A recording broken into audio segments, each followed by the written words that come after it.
There's additional seating in E1.016. E.016. It's just right around the hall here. So if there's those are looking for additional seats, then that will be the overflow room.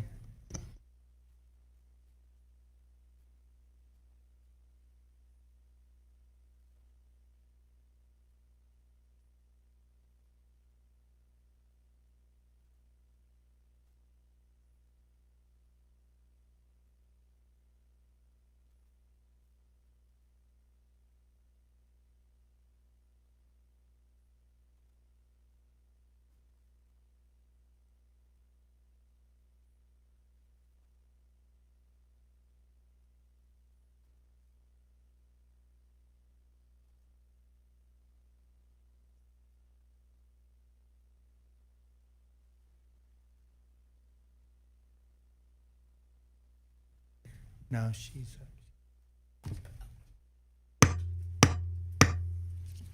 Senate Select Committee on Disaster Preparedness and Flooding will come to order.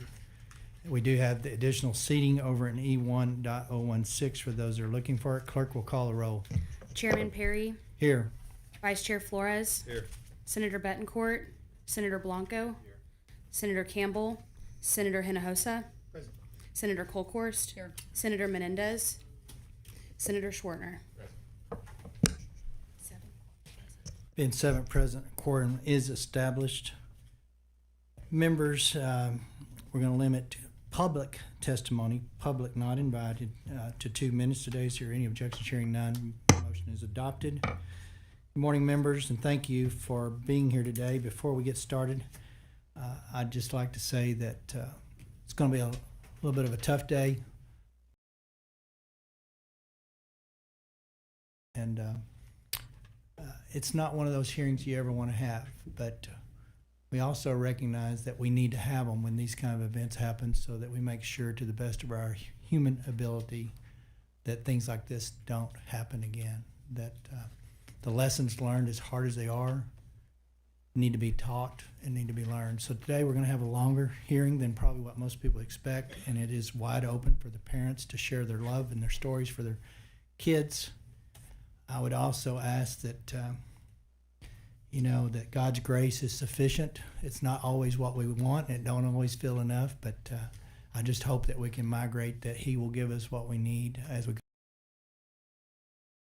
out and move forward. So, and in talking to them, they recognize that.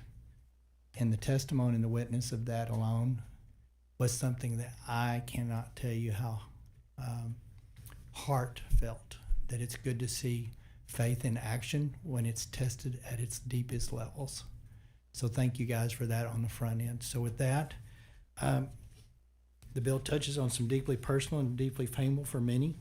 We will hear directly from the families who have endured unimaginable losses and their stories.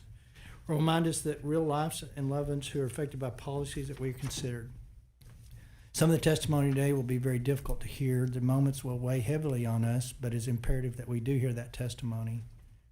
I've extended an invitation for every family member of a child lost who wishes to testify to provide invited testimony today. My office will be provided with a list of family members who have decided to testify, and we will start with those invited witnesses. As per usual, we will not apply time limits to their invited testimony. We will give every family member as much time as they need to say anything he or she wants to say. Additionally, I'd like all members to be aware that I have girls lost at Camp Mystic that are present today, so they can step out of the hearing room into a private space if they feel the need. Likewise, when lunch arrives, for the members and the staff, the family members have been told they are welcome to eat and drink anything they want in the back of the break room. I realize this is unusual for a committee hearing, but I felt like this was needed to accommodate those that have made a journey to here and have stayed overnight. And we'll have a long day tonight on the Senate floor also. Mr. Chair recognizes Senator Menendez, Senator Kolkhorst. It's a little warm in here, and Okay. Can we get? I don't know if Scott's around, or Austin will take care of that. Yeah, He's right just- there. Austin's got it. So Thank you, Mr. Chairman. all right. With that, I'm going to turn the gavel over to Senator Flores, and I will lay out Senate Bill 1, the camp reform packages.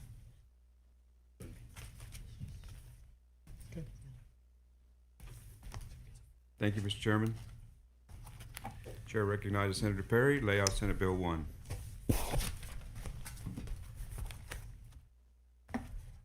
Senate Bill 1 is campground and youth safety camp safety reforms. As you know, our state suffered a historic flash flooding in central and west Texas last month that resulted in a tragic loss of 138 lives. In the aftermath, the committee was formed to ascertain the facts of the disaster and identify policy solutions that will prevent loss of life due to flash flooding and other natural disasters in the future. Over the past 3 weeks, our committee has convened 2 joint hearings with our counterparts in the House, took approximately 26 hours of invited testimony and public testimony with over 80 witnesses. Additionally, many of us have met with the families of the Camp Mystic victims privately, and we've heard their testimony from many of those families today. Senate Bill 1 is our answer to the needs and challenges our community learned of in the aftermath of the flooding relating to campgrounds in general and youth camps specifically. To better prepare campgrounds of all types, including youth camps for natural disasters, Senate Bill 1, as filed, implements basic campground safety requirements. These requirements include installing emergency rooftop egress ladders in cabins located in the floodplains, developing an emergency plan that addresses the safety of campers of all types of natural disasters, flash floods, tornadoes, hurricanes, wildfires, etc., implementing the applicable portions of the emergency plan during the type of natural disaster, providing a copy of the emergency plan to local emergency management coordinators, implementing basic fire safety standards. To better prepare youth camps specifically for emergencies, Senate Bill 1 implements heightened requirements applicable only to the youth camps. These requirements include prohibiting DSHS from licensing youth camps that locate cabins in the floodplain, incorporating additional scenarios in emergency planning requirements, lost campers, structure fires, severe injuries, illness, fatalities suffered by campers, and aquatic emergencies such as drowning, establishing procedures for identifying and accounting for campers during emergencies, establishing procedures to notify local emergency services, appropriate camp personnel, and the parents or legal guardians of campers of an emergency, designating emergency preparedness coordinator for each youth camp, maintaining operable weather alert radios in each cabin, installing emergency warning systems and public address systems in each camp, monitoring for local weather alerts, providing a copy of emergency plan to Department of State Health Service or DSHS, which must be maintain a database for all such emergency plans that are accessible to Texas Division of Emergency Management or TDEM, provide a copy of the emergency plan to the parents or legal guardians of each camper, notifying the parents or legal guardians of each camper if portion of the youth camp is located in the flood plan, conducting safety operations for campers at the beginning of each camping session that include training the campers on their roles in the emergency plan, conducting an annual training on the emergency plan for each camp staffer and volunteer, posting in each cabin the evacuation rules, and keeping all evacuation routes lit at night. There is a committee substitute, Mr. Chair. Chair does act as committee substitute, Senate Bill 1. Thank you. Chair lays out committee substitute for Senate Bill 1. Lastly, SB 1 as file requires DSHS to post, update, and maintain a website list of all camps in the state with active license from DSHS. The committee substitute to SB 1 makes several changes. First, the committee substitute entitles SB 1 the Heavens 27 Camp Safety Act. The act will be forever named in honor and memorial of what those girls' names were and what it meant to the state to do these reforms as a legacy to the loss. My staff and I workshopped this name with the families and Camp Mystic victims in the LoutGov's office. It's only appropriate to memorialize the 27 little girls that lost their lives at Camp Mystic in this way. Second, the committee clarifies that the removal of a cabin from a floodplain through a letter of map amendment, that's a very specific federal term, letter of map amendment, which is basically the way to amend yourself out of a floodplain at a federal level, is not going to remove these reforms at the state level or similar projects. So specifically in the past, the camp code, as light as it was of a touch, even then was having waivers granted to camp owners for provisions that could have saved lives. So no more is a waiver going to be granted for these on a federal. Federal can grant a waiver. It will not impact these reforms. Third, the committee substitute clarifies that licensure provision for youth camps with cabins located in a floodplain does not apply to youth camps within the cabins in a floodplain solely due to the camp's proximity to a still body of water that is flood controlled or totally isolated from the water course. So specifically, I want to make sure everybody's clear with this. There are those camps that are not, quote, in a river basin. There are those that have lakes or ponds created typically by a dammed up creek. So what the bill does going forward is it does not preempt them from being licensed. They will be licensed from the state when they have those lakes, if you will. However, it does not exempt them from the reforms in this bill. So if you are a lake and you have 100-year floodplain cabins, at a flash flood warning or a flood warning, you will be required to remove those kids from those cabins. So we didn't prohibit licensure, but they are not exempted from the reforms as we go through this. And I think that's the healthy balance, because lakes are a little different than rivers. Fourth, the committee substitute adds exceptions to the disclosure requirement in the Texas Public Information Act for emergency plans adopted by campgrounds and use. So we want parents to have access. I know there was a lot of consternation from the camps that they were fearful that some parent that wasn't supposed to have information due to legal reasons, guardians and things, shouldn't have it. So that was one element. Basically, camps should, at signature or at initiation registration, they have a legal guardian on file, or parent or whoever signed that child up. They should have access, even if it's via email. They should have access, whatever that is. I think most parents are going to be there in person and getting that, but that person and that person alone should not be denied access to it.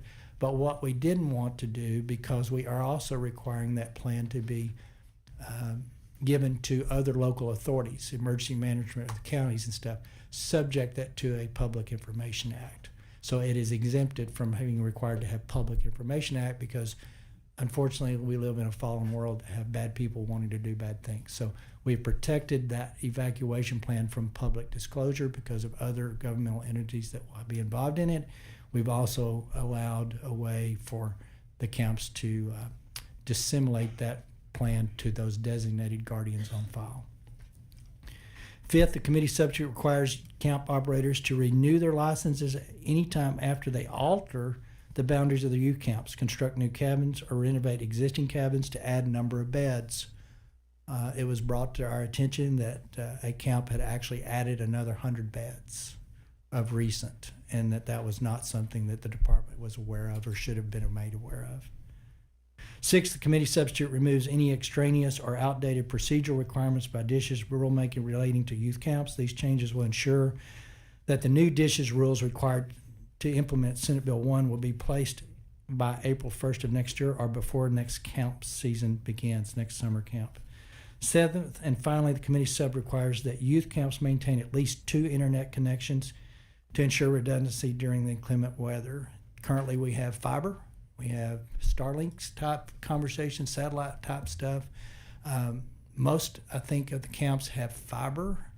If the poles are down because the river took the poles out, then we're requiring some redundancy in that interconnection best that we can do. So those other technologies that exist out there, pick your poisons, if you will, as to which one you're going to use. But we do need a redundancy because, like it or not, this is the main source of communication we exist in today. So parents need to be connected if at all possible, and that redundancy provision should allow that to happen.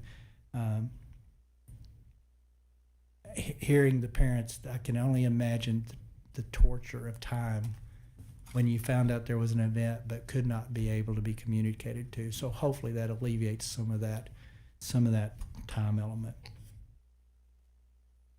Had the requirements of SB 1 been in place the night of July 4th, I have no doubt that some lives, if not all lives, would have been saved on the camp front. Proud of the work of the committee. I want to thank my staff, Andrew and Jana, and all the member inputs. I also want to thank Ledge Council. For those that don't know, Ledge Council are the drafters of the legislation for the legislatures. We're not that smart. We turn in an idea and they convert it to law. In that, there was a couple of things that we have noticed just because of the urgency and the time frame that they were asked to do it, and they met the challenge. We will have floor amendment members that will clean up some of those drafting. We may hear some things today in testimony we want to tweak, but it won't be anything significant. We're hearing that on 7 o'clock on Thursday night on the Senate floor, and it will be voted off the Senate floor and move through the process. So that's warp speed for the legislature. It moves too slow for most people. So there will be a little bit of a cleanup on a few things when we get to the Senate floor. With that, I'll take any questions on SB 1 from the members. Show Senator Bettencourt is present. Members, any questions? Senator Colcourse. Thank you, Senator Perry. Thank you for your work on this. Thank you for the collaboration that you and I have had in working through this. One of the things that a parent from another camp had asked was on the evacuation plans, and to the parents I've shared with some of you, startling when I asked the question in Kerrville of the emergency management coordinator of the camps in Kerr County, how many evacuation plans do you have? And it was 6 of 19 camps in Kerr County. Which is something that I really focused on, Senator Perry, as you know. One of the parents asked me, well, those evacuation plans should be on the website. And I just want to clarify for the record, we're not doing that for safety reasons. That's correct. Not available on the website. It's a request only, and to alleviate the camp concerns that, sometime because of family dynamics, a parent that's not supposed to have access to their child may request that stuff. So I have no problems in practice. We have to live in the practical. If someone requests by email a copy of it, then they should be granted, but I have no problems with the camp saying, you know what, we'll get back to you, give us an address to mail it to in the interim, or let us check our files, and if you see that is a party that has been identified that should not have those information notes, respond accordingly to that. You will need to check with whatever, but I think it's important that parents feel good, but it will not be on a public-facing portal for all to access. Good, because we live in a fallen world. We do. And someone could create a catastrophe where there was an evacuation and then... That exemption is consistent with what we do for public schools, active shooter training exactly. and things. Another question that I wanted to ask is on the letter of map in your substitute. So when we look at floodplains and, in working on water, agriculture, and rural affairs, we know that flood maps can change. So just point of clarification that we have seen some efforts sometimes by commercial properties. You can name all kind of properties that say, try to get their flood maps amended. Some go in, some go out. So clarify for me one more time how that works. So it became, we found out at a late time that I believe Camp Mystic actually had applied for a map of the term with FEMA and carved out. Got a carve out, if you will, from the FEMA flood maps with that at FEMA level. So the state didn't address it. So it is now no longer going to exempt them from state requirements if you get the letter of map changed at the FEMA level. So no more waivers. Just in a nutshell, don't ask for them. If you're a camp owner, don't come to the state seeking waivers. You're not going to get them. And if you go to the feds to try to work around the state, we've allowed for that in this bill. You're not going to get out of them. You're going to do them or you're going to close down. It's that simple. We're not going to go there anymore. They're there for a reason. FEMA, as weak as their maps can be, there's still an underwriting premise that you flood. And it may not be the absolute best source of where we're starting from, but it is the source we have today to start from. Correct. And then seeking higher ground on it is the flood warning. Is that Flood correct? warning or flash flood warning. Okay. Either one of those two warnings, because I've learned that they can be the same in the sense that they're delivered at the same time, or one or the other. But the reason that's critical is that's the second warning, and all of the weather folks tell me that typically you have about 3 hours to respond in the event that an emergency does happen. Mm-hmm. You may never get to the emergency, and you may have kids playing Monopoly and cards for 3 or 4 hours, but I'm okay with that. Yeah, At a pre-designated, pre-drilled higher ground. higher ground, which is key because, as we know, sometimes evacuation on very narrow, small roads would Right. be impossible. Did not ask. If that's a possibility at the second one, then I'm not saying you can't. I'm just saying you got to find higher ground. Right. On-site or off-site, you got to find higher ground. And then, just as a final follow-up for the parents here today, this is one bill. Senate Bill 2 has a lot of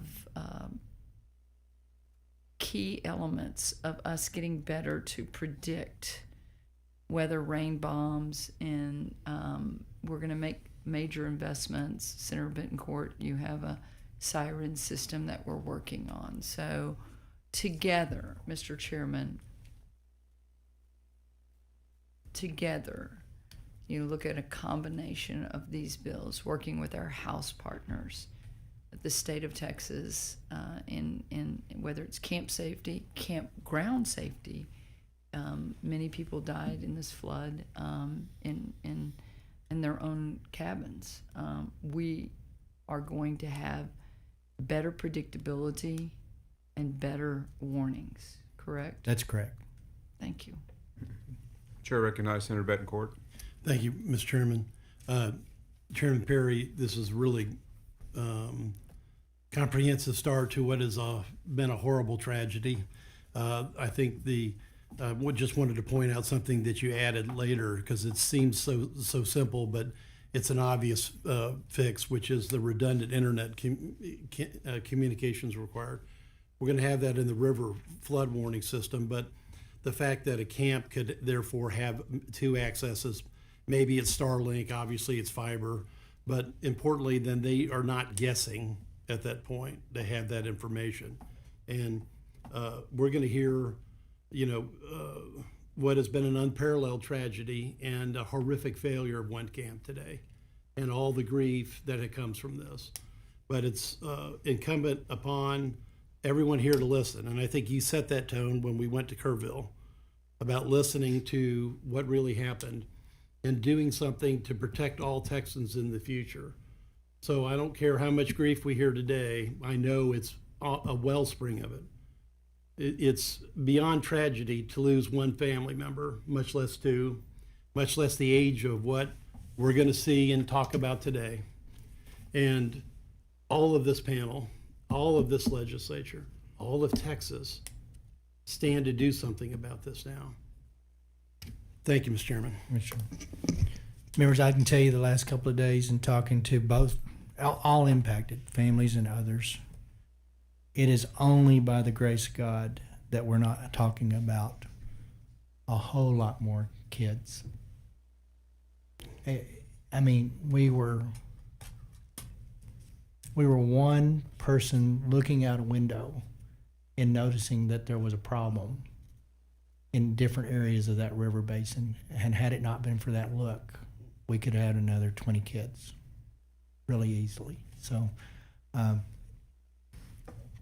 we can't fix what's happened, but we can darn sure prevent what's going forward the best we can. So Thank you, Mr. Chairman. Members, any other questions before we proceed?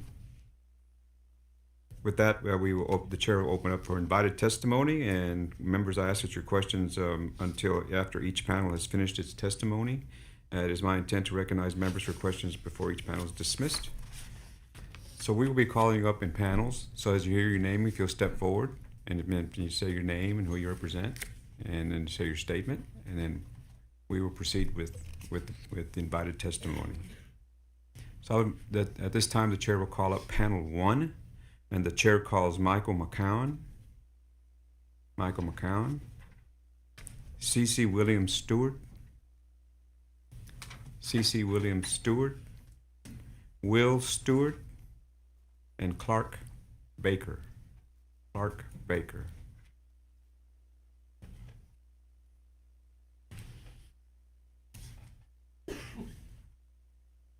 So we'll begin on my right, and if you state your name and who you represent, and you please proceed.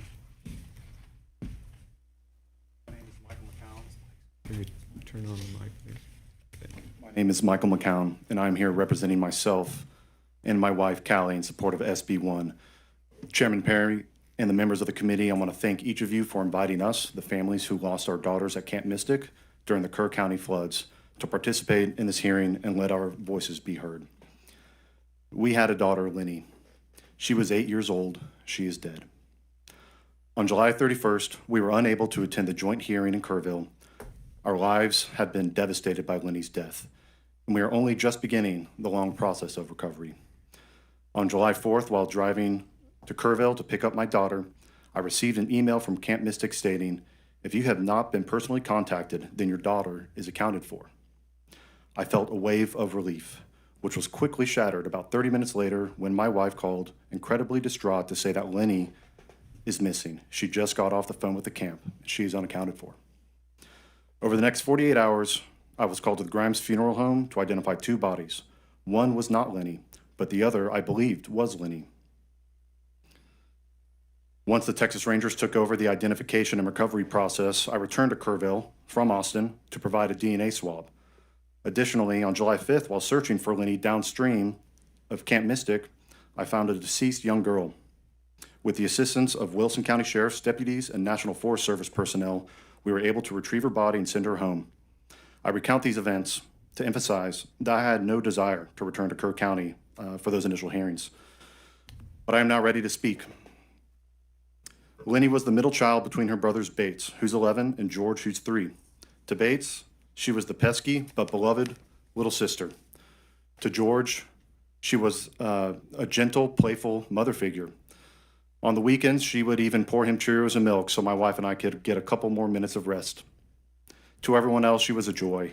She hugged her teachers, was a friend to everybody, and spread an infectious giggle everywhere she went. On July 3rd, the first flash flood advisory went out in Kerr County, forecasting potential flash flooding through the weekend. Early that next morning on July 4th, a flash flood warning was issued, and those warnings escalated in number and severity throughout that morning. We trusted Camp Mystic with her precious life, but that trust was broken in the most devastating way. The camp had a heightened duty of care, and they failed to perform. That failure cost 25 campers and 2 young counselors their lives. No one had to die that day. I still remember standing near Bubble Inn the morning of July 5th amidst the wreckage of camp, looking at the cabins and asking myself, how, why, how could these girls vanish into the night without anyone having eyes on them? While cabins, literally just 20 yards away, had no casualties. So what went wrong? When I was in school, we had fire drills. Teachers did not need to be told to line up the kids and head for the exit. They did not need to check with their superiors. If the alarm went off, the school was evacuated. No fire drill I've ever heard of evacuates only one part of a building while leaving others behind. It didn't even cross my mind that a camp like Mystic wouldn't have a detailed emergency procedure in place. When action was finally taken, it was too little, too late. We did not send Lenny to a war zone. We sent her to camp. We trusted she would be safe. No parent should ever again face what we are living through now. Camp is supposed to be a safe place, a place where kids can grow, learn about themselves and each other, and take on some adventure while away from the modern life. Yes, there are risks in outdoor activities, but there was never a question in my mind that a camp would not be prepared for them. I do not hate camp. I went to Camp Oconee Springs outside of Marble Falls for several years. I sincerely believe in camp, and I doubt you will find one person after me who will have ill things to say about the idea of summer camp. I believe that being disconnected from electronics for a time is very healthy for kids, but that disconnection should be superficial. Behind the scenes, the back office, and the foundation of summer camp must be fully up to date. Safety measures must not lag behind. The measures in this bill, keeping cabins out of floodplains, requiring real emergency plans, mandating weather radios and alert systems, should already be the baseline for every summer camp. It will hurt my family forever that for reasons I still do not know, these protections were not in place or not thought out thoroughly for my daughter and the rest of the girls here. SB 1 cannot bring Lenny back, but it can save other children. Please pass this bill, protect our kids, and do not let their deaths be in vain. That is all. Stewart. CC, you can move that over there.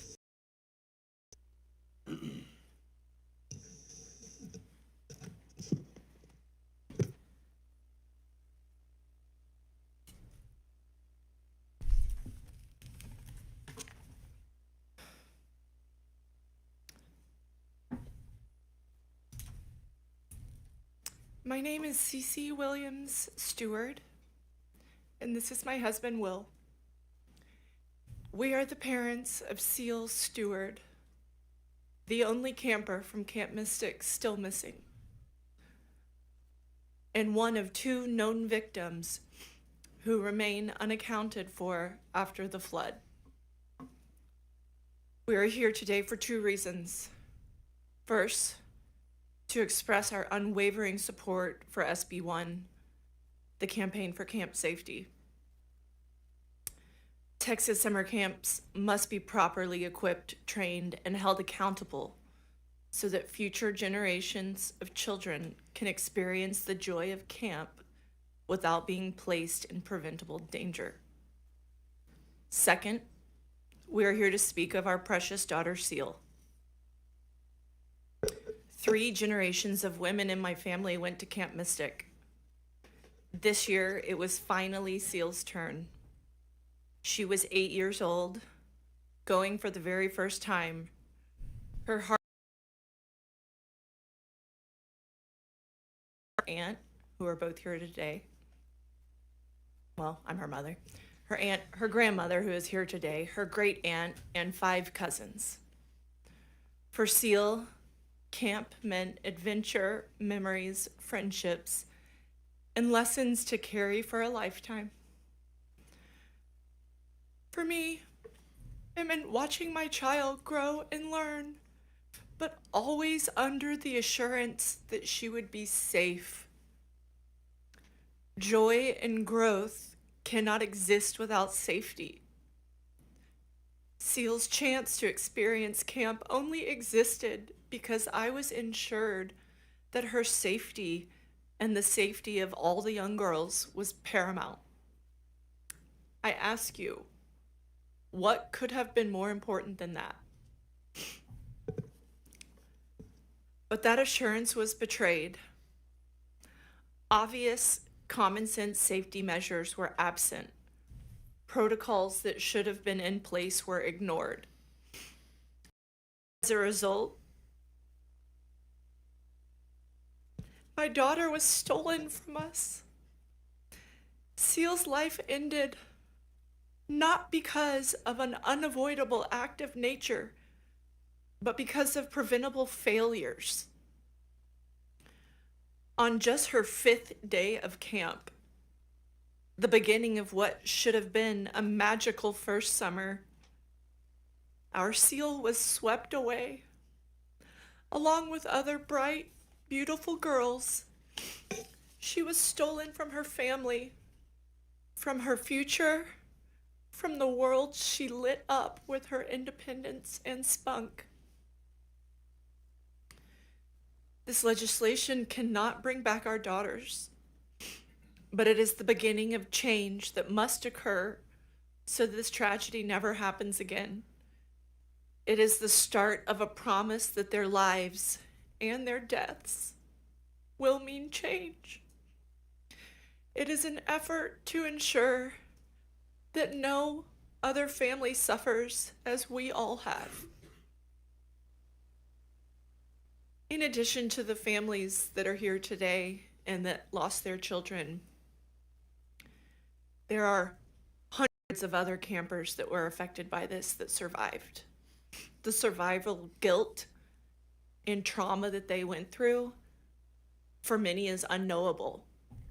They will be dealing with this for the rest of their lives. It is unfathomable. That wasn't scripted. So, and yet my daughter Steele's steward, is still missing. 48 days later, Seal remains somewhere in the devastation of the Guadalupe River. We wait, trapped in agony, until she is brought home. Just this past weekend, we had the impossible task of again addressing our 5.5-year-old daughter that not only had Seal died, but her body has not yet been recovered. We had to tell her this because she started kindergarten at a new school yesterday. She needed to hear the unbearable truth from us that Seal's body has not been found, not from kids on the playground. It was the second hardest day of my life.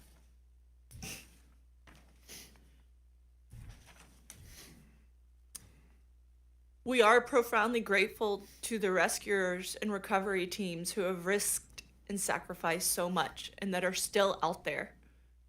But I must use this platform to plead with you. My baby girl is still missing. Until she is found, our family lives in a torture chamber of uncertainty. The agony is relenting. We cannot begin to grieve or to honor the fullness of her short, beautiful life until she is recovered and laid safely to rest. We are forced to pray for the day when our child's body is found and to call that good news. I ask you to carry that reality with you as you hear from us and from other families whose lives have been shattered. Right now, we cannot celebrate the light and the love that Seal brought into our lives. We are suspended in endless anguish, unable to move forward, unable to find peace. We ask you, please pass SB1 so no parent sends their child to camp believing they are safe, only to face this nightmare. And just as urgently, please do not stop the search for Seal Stewart. Please do not give up on our girl. Thank you. Thank you.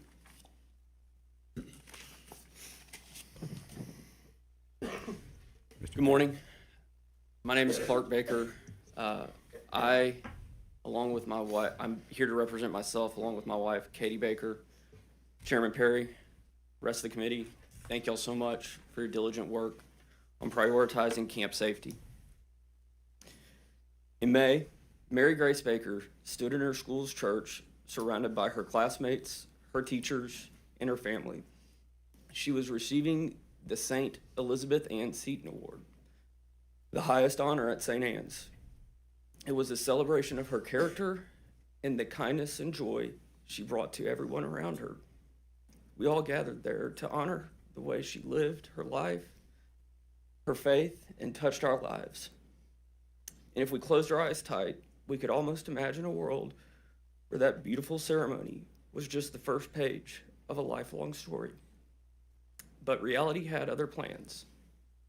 Just a few weeks later, we found ourselves in church once again with the same faces, the same classmates and teachers, not celebrating Mary Grace's award, but celebrating Mary Grace's far too brief life.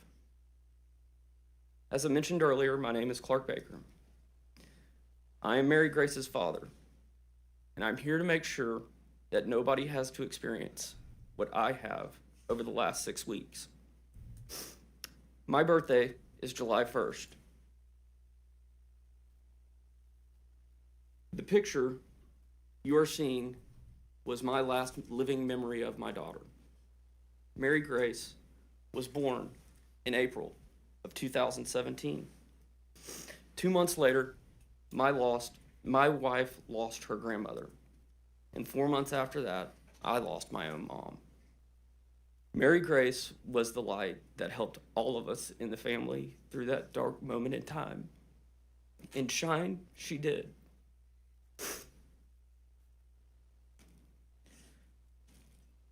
I'll be honest in saying, I don't really know how this works. I have no clue how to navigate these halls. I don't understand House hearings, lobbyists, floor debates. What I do know is that my daughter should still be here. Her death was 100% preventable. Complacency, among other things, led to the deaths of 27 amazing, innocent, beautiful girls. We can't let complacency claim the life of another child. We simply ask for mandatory, common sense, state-regulated safety protocols for camps.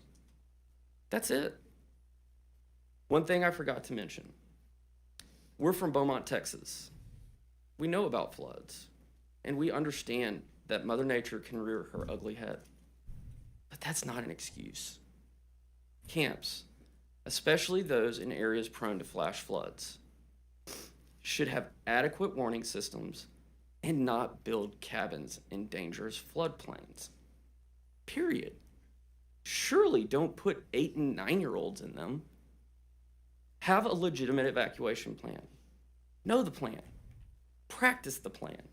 Train workers and counselors to implement the plan. To be clear, I don't want to shut down the entire camp industry. Generally speaking, camps are great. Hell, Mary Grace was having so much fun, she didn't even have time to write her family a note. I simply ask that our camps be held to a standard similar to other institutions that oversee our children. At the end of the day, Hurricane Harvey hit us hard, and the very next year, we were blasted by Hurricane Imelda. These disasters were both considered 500-year floods. This will happen again. And when it does, it might not even be a flood. The last thing I want is for over 1,100 camps in Texas hosting kids next summer under the same microscope that led to the death of my daughter and 26 of her friends. Please, please don't let another session pass without ensuring campers will come home. Thank you.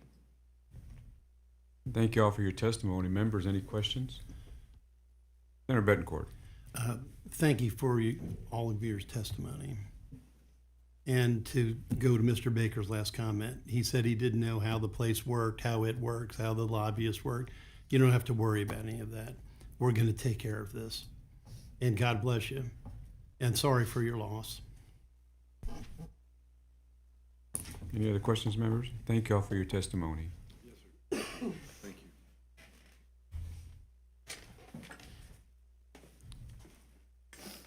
We will now call up panel 2. The chair calls Caitlin Bonner, Blake Bonner, and Lindsay Hunt, and Davin Hunt, or Davin Hunt. I hope I pronounced it correctly.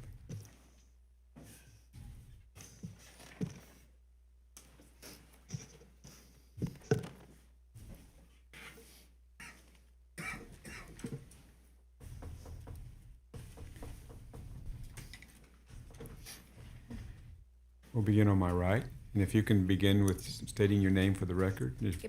Good morning.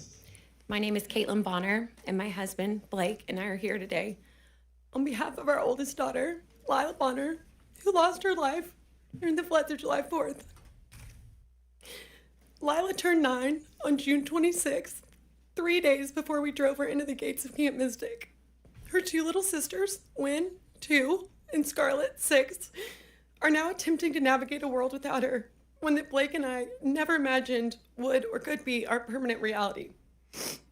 Before I begin sharing a speech I never imagined I would have to write, much the way I felt when I wrote my reflection for her funeral, I want to say thank you for the opportunity to speak with you all today. As her mother, I am haunted by the events that took place on July 4th and wish with every fiber of my being that I was here under different circumstances. When Lila was born, I began writing letters that I planned to one day share with her. I wrote to her on her birthdays, on days when she did something funny or started a new activity, trying to capture precious memories and milestones that I never wanted to forget. I wrote to her on days when I was struggling, hoping that one day they could be a source of comfort and wisdom. Having lost my mom to cancer when I was 12 years old, I wrote these letters to Lila in the event that something ever happened to me. I never imagined that I would be the one reading them to her at her funeral. And most certainly not because she lost her life at Camp Mystic, where I spent 10 summers, 9 as a camper and 1 as a counselor in Bubble Inn. As I struggle to make any sense out of this horrific tragedy, these letters have been a gift I thought I would one day give her, but I now realize they are a gift from her. Lila was special. She was beautiful. She was pure. She was so kind. The most gentle little girl who fiercely loved her little sisters and all of her friends. A friend who preferred to shine her light on the people around her. A light she lit inside of me when she made me a mom. A light she lit throughout the halls and classrooms of Bradfield Elementary. A light she shared with her beloved family and friends. And a light I know she shared with the angels at Bubble Inn. Lila was the epitome of a firstborn child, the best big sister, and a rule follower who respected authority with impeccable manners. In the weeks leading up to camp drop-off, we shopped, organized, and packed her trunk with all the things I knew would make her feel safe. I gave her tips from my experience as a Mystic camper, suggesting she use her drawers for rest time activities and stationery, knowing that she wouldn't be able to get off of her bed during rest hour per camp rules. We received her dresser drawers with the first round of belongings recovered from camp, and it was no surprise to me to see that she had done exactly what I had suggested. I told her to take horseback riding first if possible, so she didn't have to change into pants after swimming on the quad. I had yet to see her camp schedule, but received a water-soaked copy from her cabin, and as expected, she had followed my instructions. Riding was her first activity. I've been told she was voted best manners at her dining table and was a spirited tonk, even though she left camp desperate to be a Kiowa, like me. I will forever be haunted by the fact that I didn't know what I didn't know.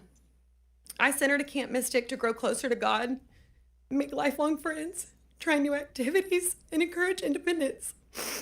To spend time outside, away from a screen, surrounded by like-minded girls that I knew she would cross paths with for life.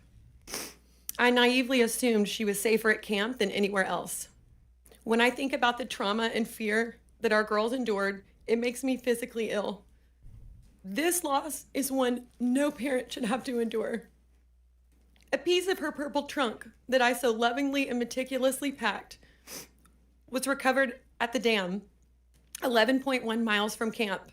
Her body, 5.6 miles from camp, behind the Hunt store. Ironically, the last place we were, or the first place we stopped after dropping her at camp. Our 6-year-old started first grade last week without her big sister holding her hand. Our 2-year-old will likely never remember her oldest sister aside from photos and videos. And her friends, who all started 3rd grade last week, have to reconcile how 2 of their classmates perished at summer camp in a flood they also were evacuated from while at neighboring camps. Their stories are harrowing, but they all survived. I'm not here today because I want to be. I'm here because I have to be. Our daughters deserved better, and future campers deserve better. I implore you all to act quickly and pass SB 1 to protect campers before next summer and to ensure that there will never be another Heavens 27 due to camp complacency. Thank you.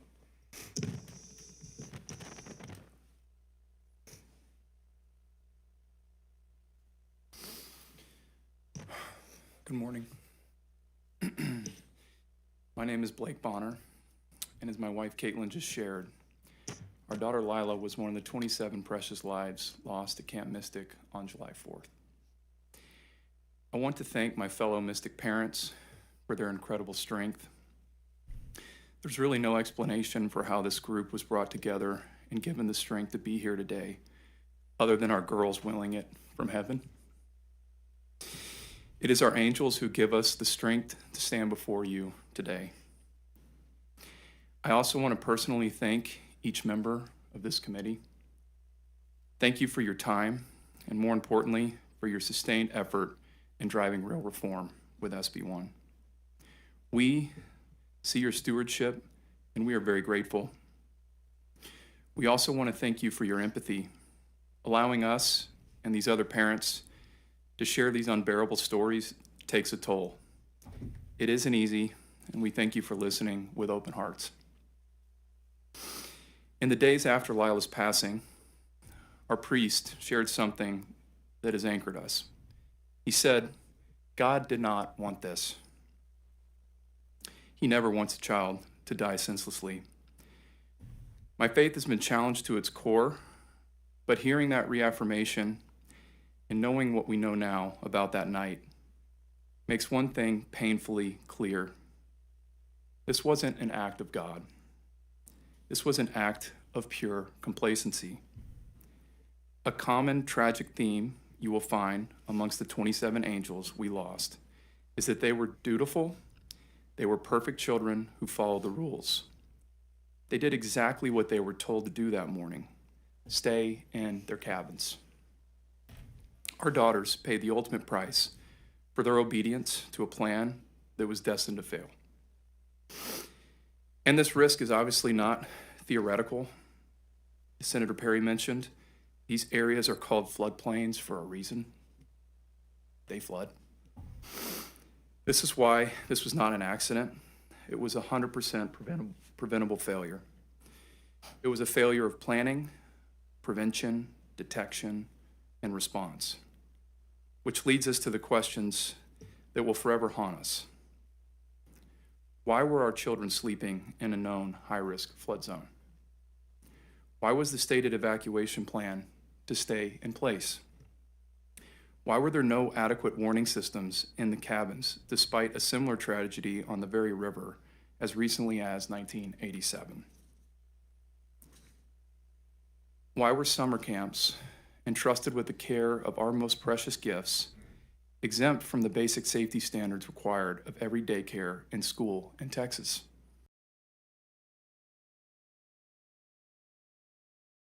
Form of thoughts and prayers, but in the form of meaningful legislative action. As it's been said, we cannot wait until the 2027 legislative session. To delay action is to tell every parent in Texas that their child's safety is not a priority.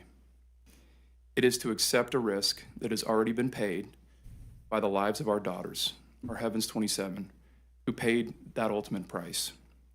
We urge you, from the depths of our grief, to act now. Pass meaningful camp safety standards this session in the form of SB1. Honor the memory of our daughters by protecting the lives of others. Do not let another summer pass under this broken system. Thank you. Thank you, Ms. Hunt.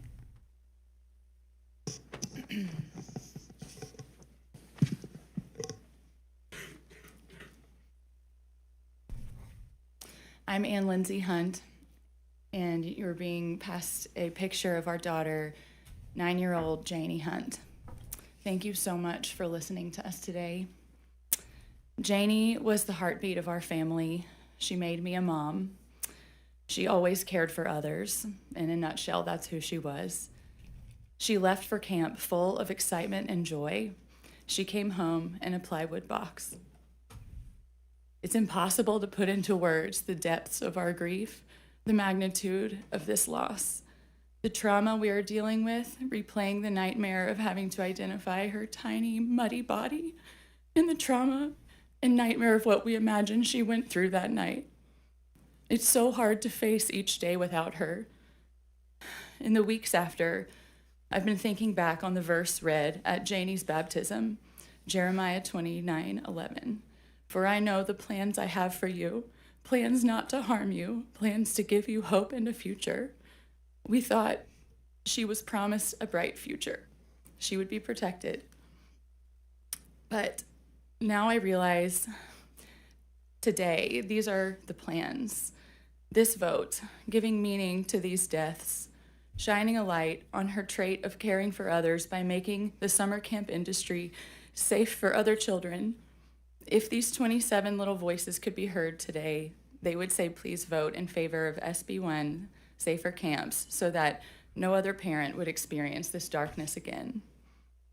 We can't bring our daughter back, but you can make her memory a shield for every child who will step onto a camp bus next summer.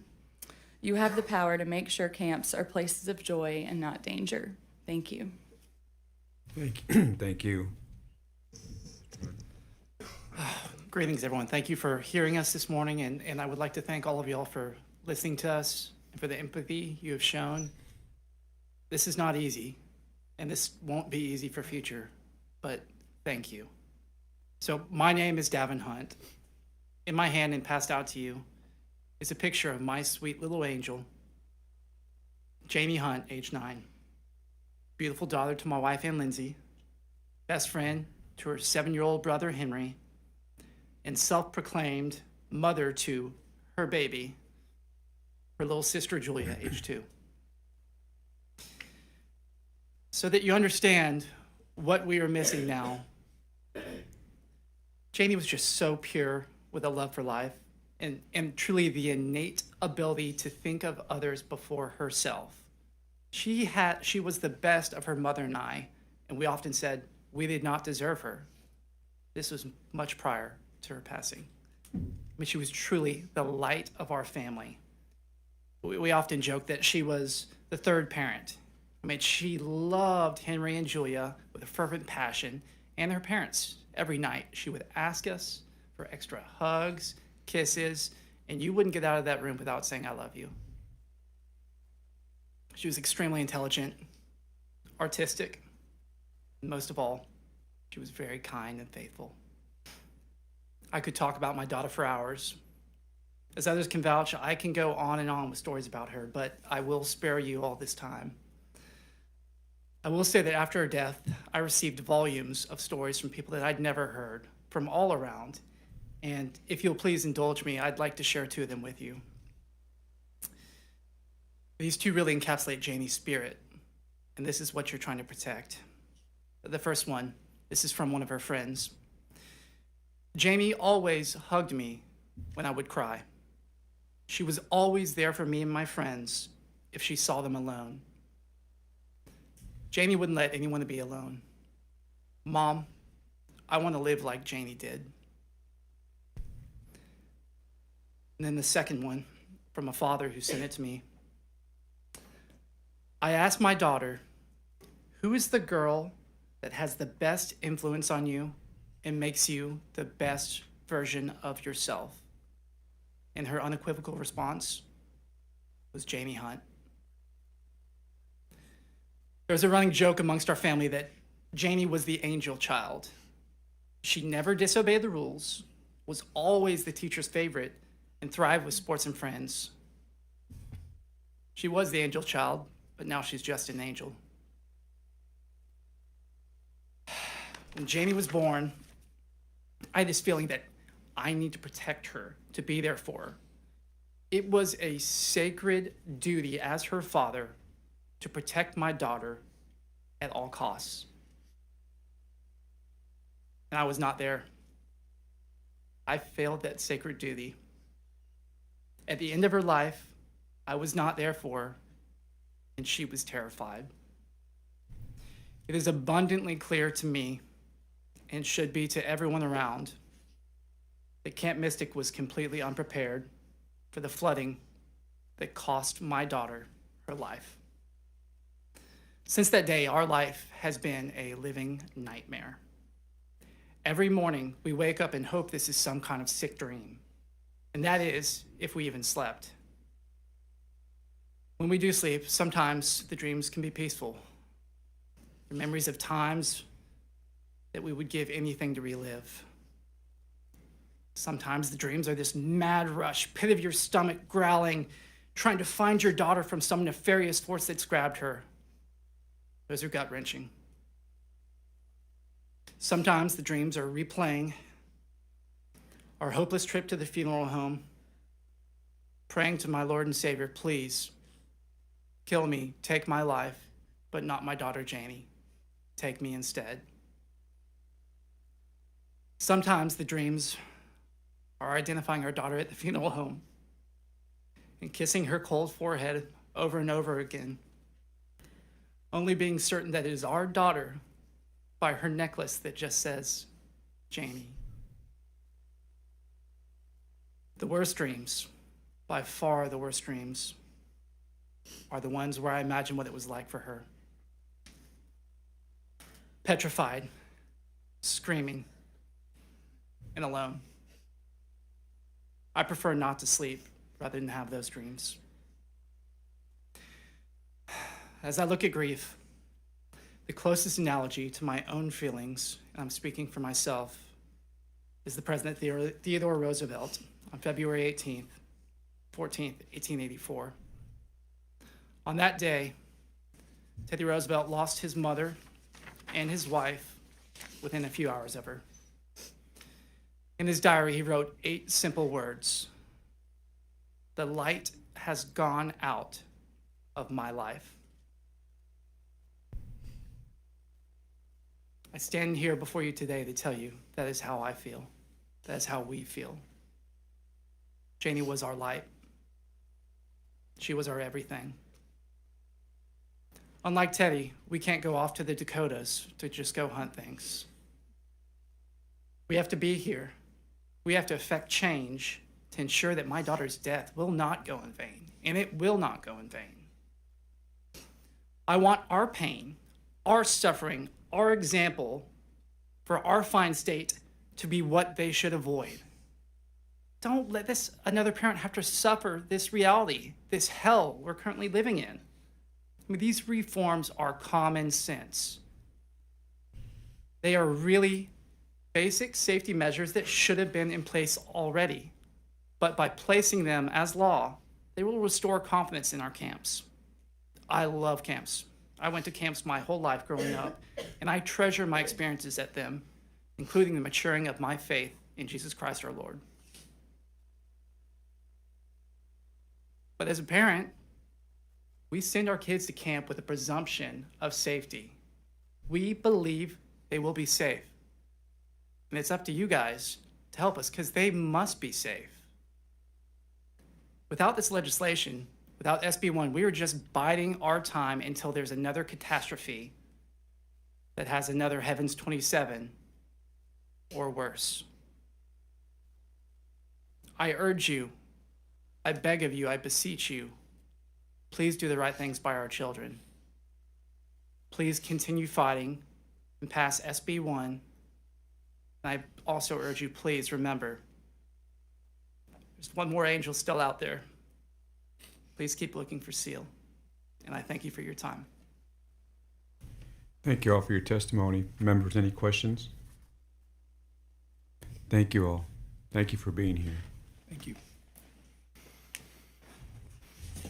We will now call up panel 3. Chair calls Carrie Hanna, Doug Hanna, Lacey Hollis, and Lars Hollis.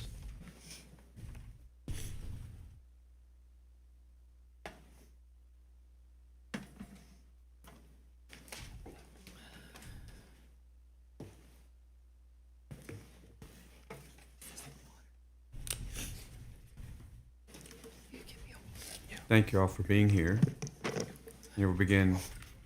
Am I right? You state your name and please begin your testimony. My name is Carrie Hanna. I'm Carrie Hanna, and I'm from Dallas, and I'm here to testify in support of SB 1. You received a picture of our daughter, Hadley, earlier. She's the one in the white dress. For 14 years, I spent my summers on the magical banks of the Guadalupe River at Camp Mystic. I met my best friends there, learned how to be a good sport, and grow spiritually. I couldn't wait to have a daughter so she could go to Mystic and experience what I did. Even though it wasn't technically written in our wedding vows, I made Doug promise if we had a daughter, she would go to Camp Mystic. 9 years ago this week, we found out we were having Hadley. Before I get any further, let me tell you a little about Hadley. Hadley is the middle sister of Harper, who is 10 and was also at camp and rescued by the grace of God, and Hunter May, who is 6. She was the glue. Hadley was the best, happiest baby from the start. And as she grew, her love and her smile grew too. To know her was to love her because she loved everyone. She loved to give hugs, sometimes of the sneak attack variety, kisses and pets. Hadley was the nicest, sweetest, happiest person, always exuding joy. She always wanted to help her friends, whether it was teaching them how to tie their shoes or become a better gymnast. Hadley was a go-getter, and she knew what she wanted, and she worked her hardest to make it happen. She was so smart and insightful and wanted to be the best, most well-rounded person she could be. I was lucky enough to chaperone the Mystic Dallas bus to camp on June 29th. As I went to tell Hadley and Harper goodbye, I saw Hadley running across the field to see Harper in her cabin. They had been apart for 5 minutes at the most. Once I convinced them to come outside and take one last selfie and tell me goodbye, Hadley jumped down from the porch and started cartwheeling her way to her cabin. She heard me laughing, stopped, turned around, threw her hands in the air, and screamed, "I love this place." That was what camp was supposed to be all about. After all, the line, "Camp in My Dreams," is a song all Mystic girls learn and sing. Camp is where you learn new skills like horseback riding, diving, fishing. Hadley caught 2 massive bass and looked thrilled. Not thrilled enough to hold them in the photos, though. Camp is where you play games with silly names like deck tennis and steal the bacon. It is where you sometimes sing funny songs about buffaloes. Camp is supposed to be a break from the hard rigors and stress of the school year, where you can look at the stars in the clear sky at night and braid hair during campfires, where you make your best. Unfortunately, 5 days after starting, the camp of my dreams turned into a living nightmare I cannot wake up from. Hadley, Harper, and all the campers should have woken up on July 4th and celebrated the holiday with their new friends. Instead, Hadley was pulled out of a window of her twins' 2 cabin after it had filled with water. Less than 10 feet away were stairs to an upstairs apartment. That higher ground could have saved her life and the 5 girls in her cabin that also passed away. Hadley wasn't the strongest swimmer, not that it mattered in those waters, but she was strong, so strong. I thought if she could hold on to something, she would be okay. Instead, she and 2 other little girls were knocked out of a tree and died. In total, 5 of the 12 girls from her cabin also died.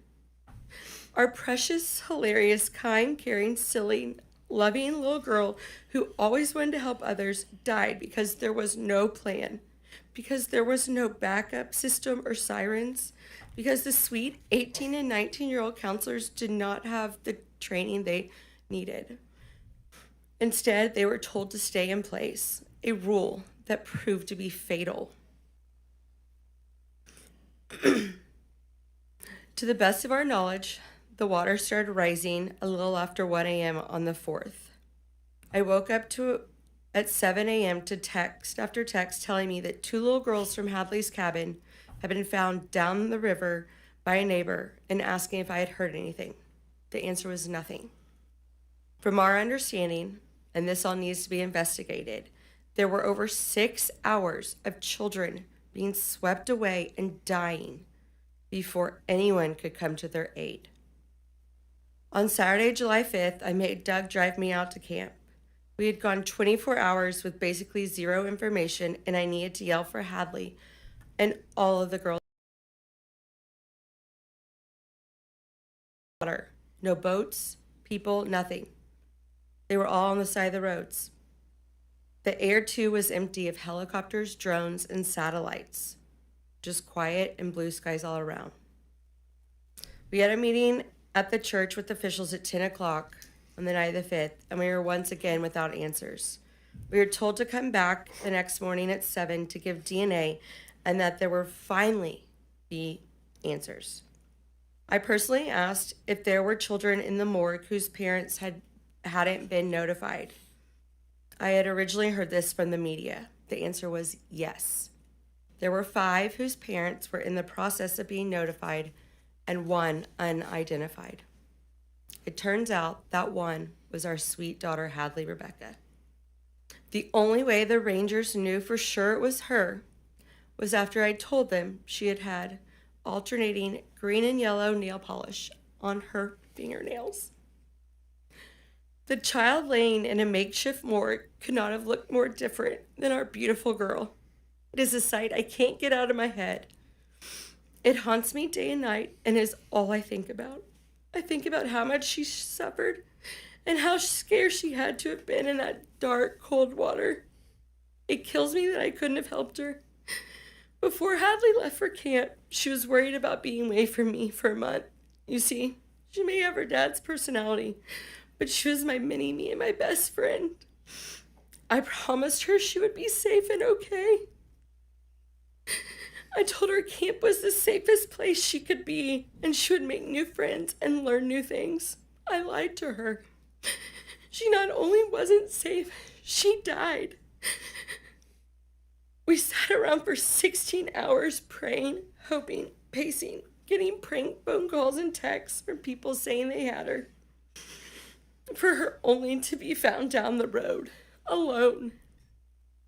The overwhelming lack of prevention, detection, training, and response in this situation is mind-boggling, and is what we are asking SB1 to address. This is not the first flood, and it certainly won't be the last. How did things go so wrong? Hadley could very easily be one of you if she had been given the chance to grow up, advocating to make her city and her state a better place. She dreamed of being a Longhorn and would have worked hard to accomplish that goal. Now it has been stolen from her because of blaring gaps in camp safety that cost our daughter her life and 26 other girls their lives. Hadley was the biggest ray of sunshine, always smiling, singing, dancing, or doing cartwheels as she went along her way. She lit up every room with her smile, her laughter, and her love, spreading joy to those along the way. That is who Hadley is and will be remembered as, our angel, beautiful on the inside and out, observant, compassionate, caring, kind, silly, smart, full of love and life, a vibrant ray of light. I mourn the loss of an amazing daughter, sister, granddaughter, niece, cousin, and friend. I mourn for the loss of camp friendships that never will be, not just for Hadley, but for her sisters as well. Camp must be a place where parents can send their kids and not stress about their safety the entire time they are there.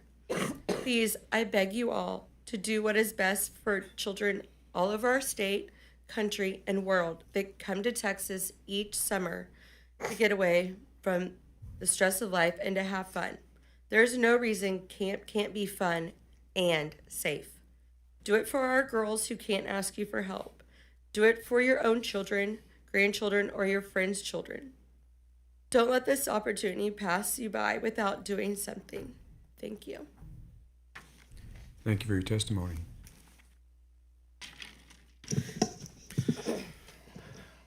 My name is Doug Hanna. I'm here to testify in favor of SB1. God graced us with knowing Hadley on this earth until her life was cut short by a preventable and terrible death.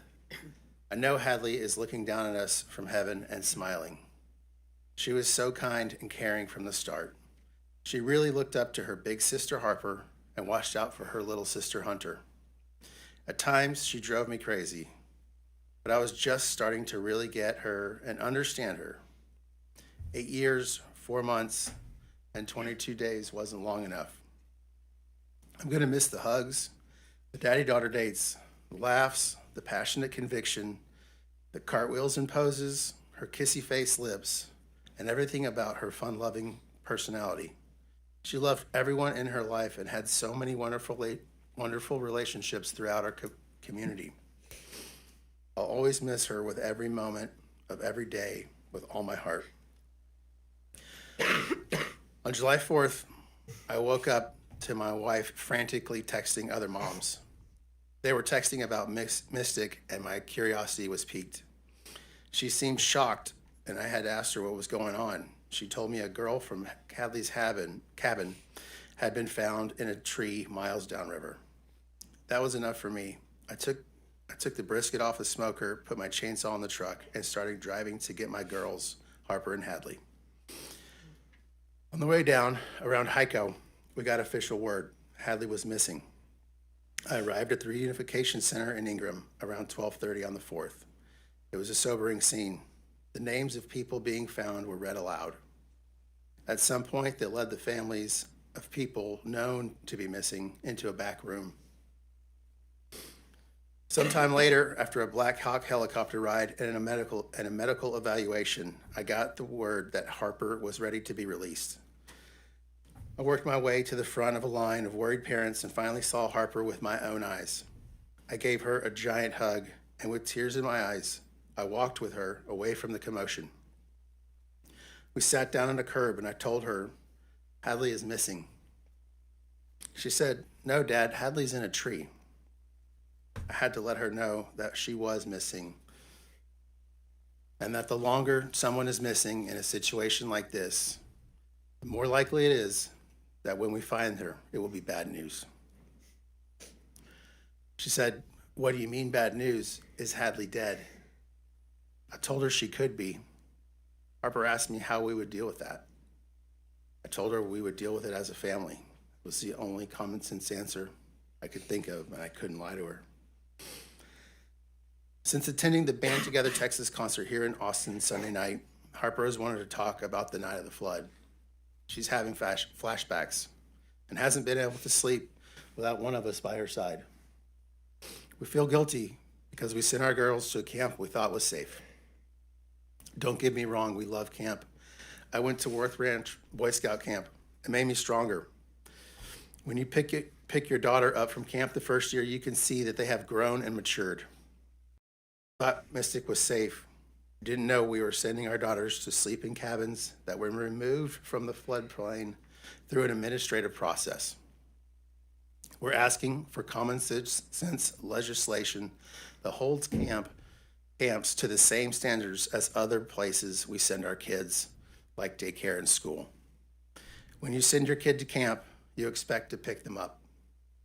You don't expect them to leave camp in a Black Hawk. And you don't expect them to be swept away in the middle of the night by rushing floodwaters. We're asking for these reforms so that no other Texans have to meet their children miles away from camp and explain to them that their sister might not be coming home. When you send your kids to camp, you don't expect the next time you see them, you will be identifying their body with the Texas Rangers. We want to make camp safe. We want to make sure none of the families that send their kids to go to camp in 2026 share this nightmare. I didn't know what love was until our first daughter was born. And I didn't know what sorrow was until we lost Hadley. Thank you. Thank you for your testimony. Ms. Hall?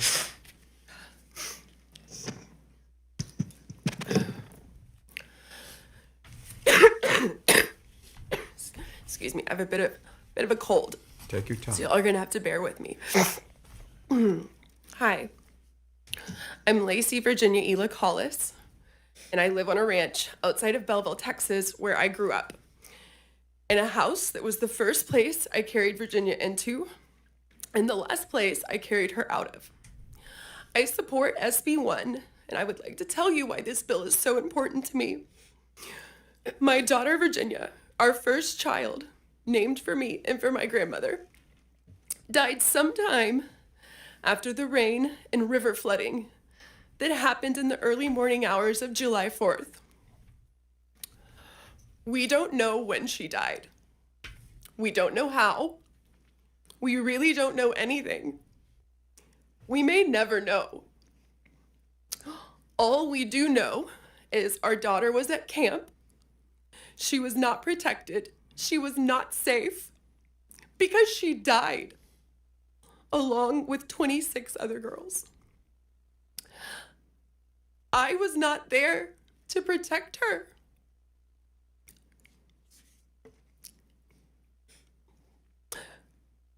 But I do hope that this legislation can help protect other daughters and sons of Texas, other big sisters, little sisters, brothers, other people's babies, their grandchildren, nieces, nephews, cousins, all of the sweet, innocent best friends of those little girls, my godchildren and my friends' godchildren.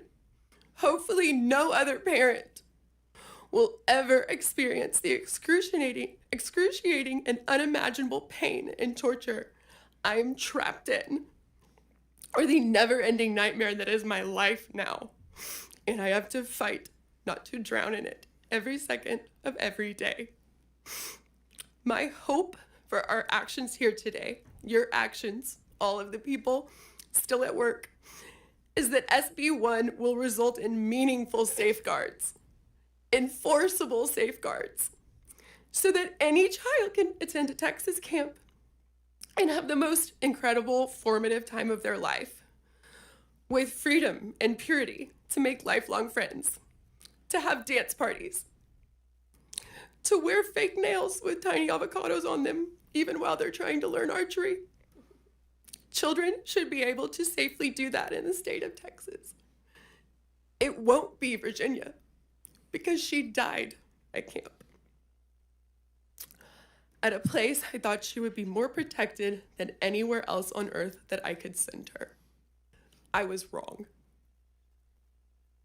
These are the things that Virginia will never have a chance to vote for or question, ever, because she died at age 8, 10 years before she could vote.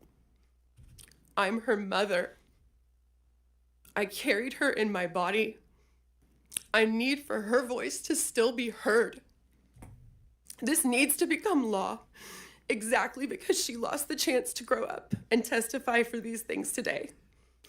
27 girls will never get to speak in this building, never have the time on earth to graduate college, to marry the love of their life, to have a baby, or to realize their dreams.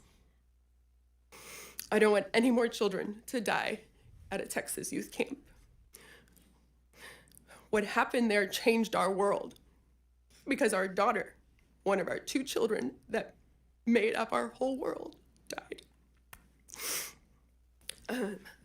This is a cookbook that I made for our family after my grandmother, Virginia, died, to remember and preserve our family's and friends' history and legacy.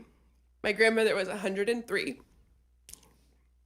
I thought I'd have my whole life to share this heritage with my children, that they would add to it one day as they grew and discovered new inspirations. That's Virginia with Sienna. That's how she wrote her name. That's me, Lacey Virginia, and that's my grandmother Virginia. There's even a recipe that Eden gave me that I learned was from your mother, I think, with shrimp dip. It's one of my favorites. Somehow, I'm the only Virginia of my family left on this earth. Several of you have heard me read my poem. I have a copy for each committee member, and I'm happy to read it for you another time in the future. But it represents only a single drop of the thousands of tears I have cried and the million more that is my future. My anguish is as infinite as the stars in the sky and equally as unfathomable, searing, blazing, exploding, a black hole of pain. But I can shed those tears. I enjoy the laughter, search for some peace, only because I've been able to bury my daughter, Virginia was the last of our 27 precious daughters whose body was found. That doesn't mean she was the 27th child found. Seal has yet to be recovered for her family, and that, if for no other reason, is why SB 1 should become law. Virginia cannot stay the last one found. But if she must, then we better make sure that Seal remains the last one who needs to be found. There cannot be a 28th one day. There shouldn't have even been one, but there could have been hundreds. The care and safety of our children should be the highest priority above any other considerations. Thank you for listening to me. Thank you for your testimony, Mr. Hollis.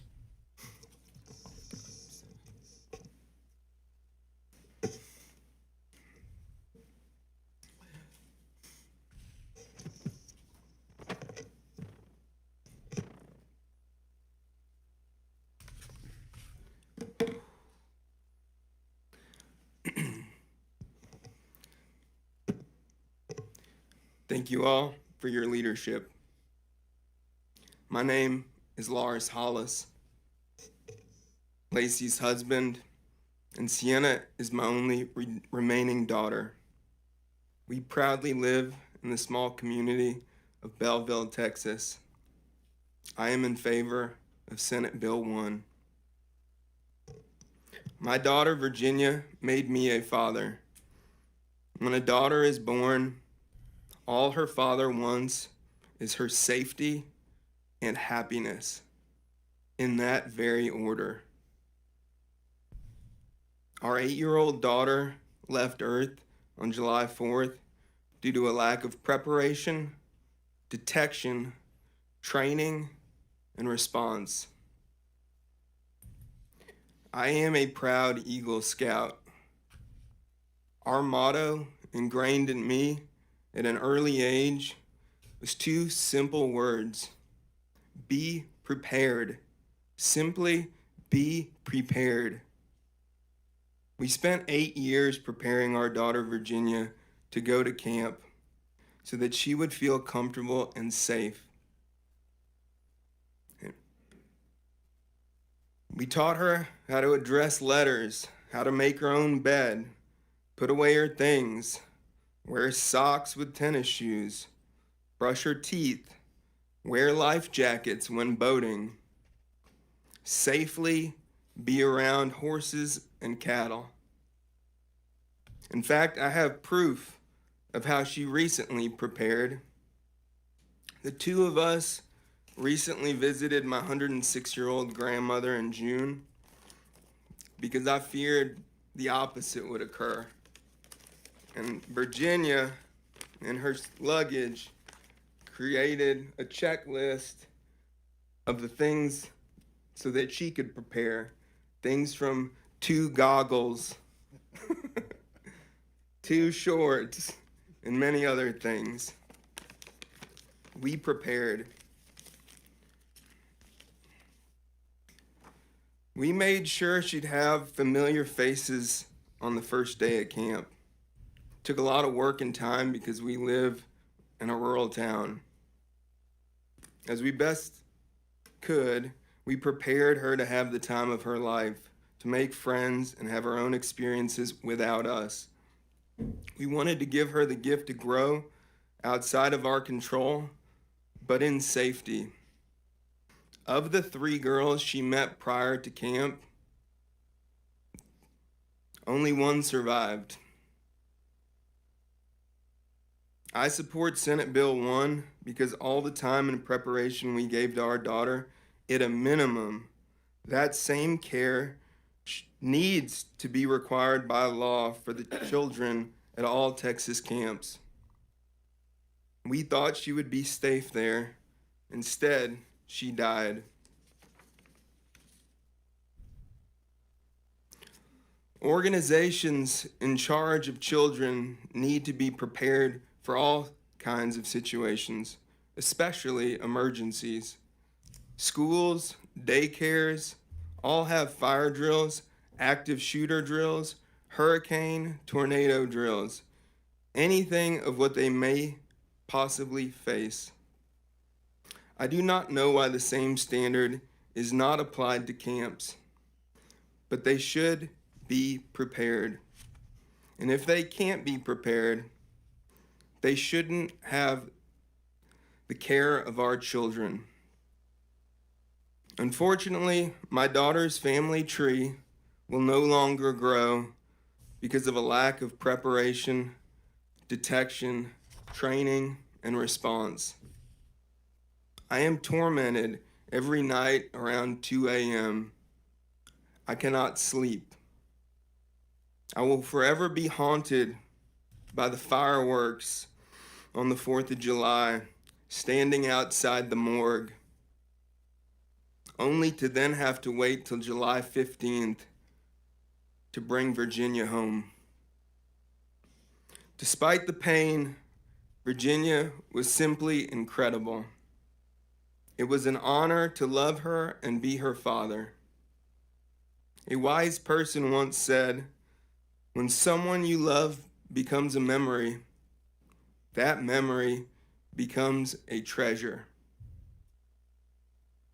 I'd like to leave you by sharing a treasure Virginia left for us. Her last song she ever composed, Virginia's song.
Thank you. Thank you for your testimony, members. Senator Betancourt. To the Bonners and to the Hunts, to the Hannahs and the Hollises. We haven't asked any questions because we're having to absorb this torrent of grief, which is all well-deserved. Just like, unfortunately, the 27 in heaven had to absorb that on July the 4th. But I want to say this. I can't relieve you. We can't, none of us can, of the guilt and the grief that you feel. But I want you to let us relieve some of the responsibility that you feel, because we can take that on. And we can make sure this doesn't happen again. So I can't stop the dreams. But as beautiful as Virginia's last song was, we'll make sure that this doesn't happen again to the next Virginia. And more importantly, I want you to understand that this testimony is so profound that I can speak for my colleagues. I want you to leave here knowing that we'll take the responsibility as much as we can from you. This bill is going to pass. These camps are going to be safe. And that's our commitment to you. Thank you, Senator. Senator Kokhorst.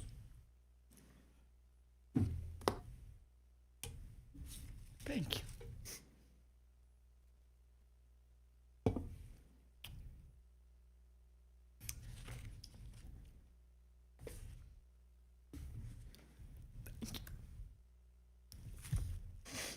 Laura's, we met the other day with some of the families.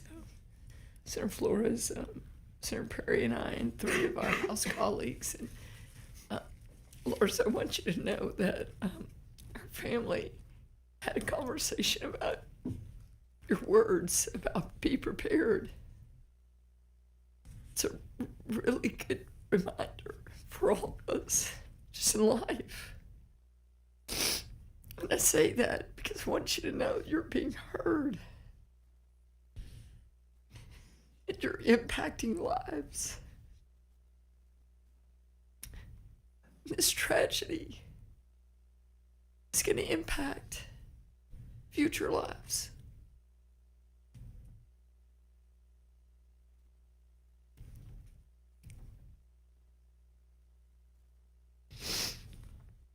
My chief of staff said to me the other night, I can't unhear their stories. I can't unhear their stories. And that's a good thing. Because of these lives of these precious children, we will never unhear the stories. And we will make changes.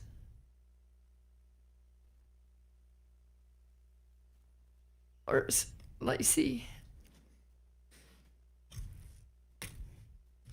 Nim and Blair in the back of the room, I know I called y'all so many times about Virginia and just trying to find her. And we made some changes along the way about how we were communicating with you.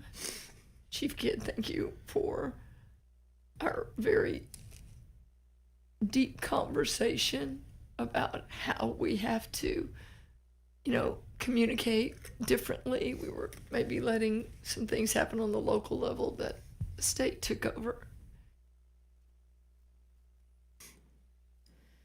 Thank y'all. And I agree. We cannot stop looking for Seal.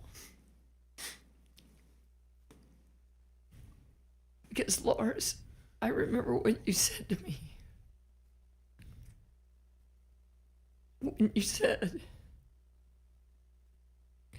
help me, Lois. Help me just bring Virginia home. I want her here in Belleville. Grateful to everyone for finding her.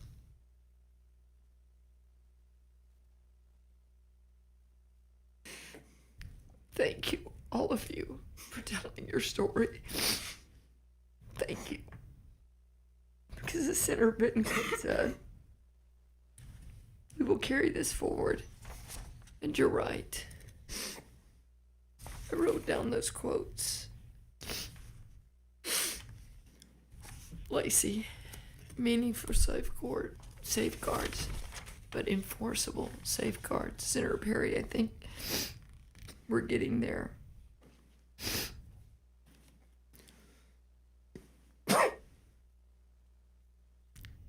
No reason that camps can't be fun and safe.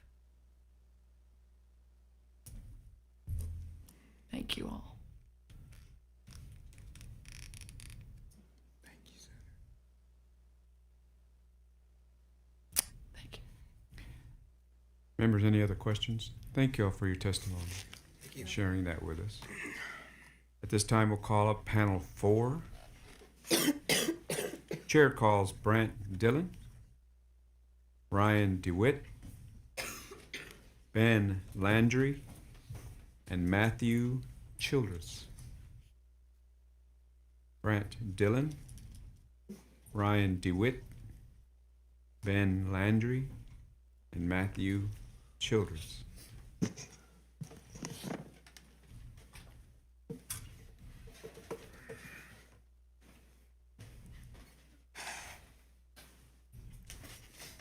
Thank you for being here. We'll begin on my right. If you state your name and please begin your testimony.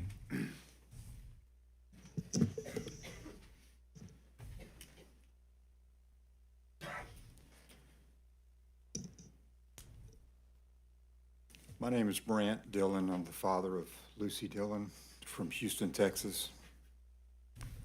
Thank you, committee chairman, committee members, for allowing me to be here today to share a small part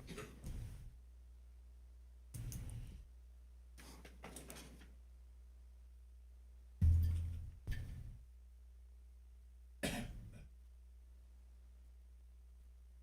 the life of our precious Lucy, who was only 8 years old when her life was needlessly taken. Our world has been shattered by a tragedy that was 100% preventable.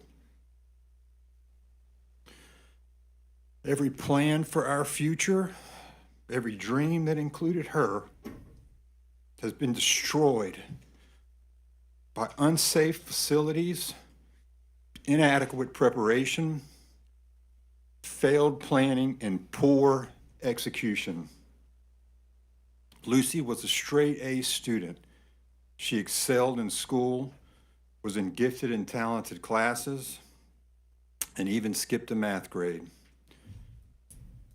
She was set to begin Spring Branch Independent School District Spiral Program, which provides advanced experiences off campus.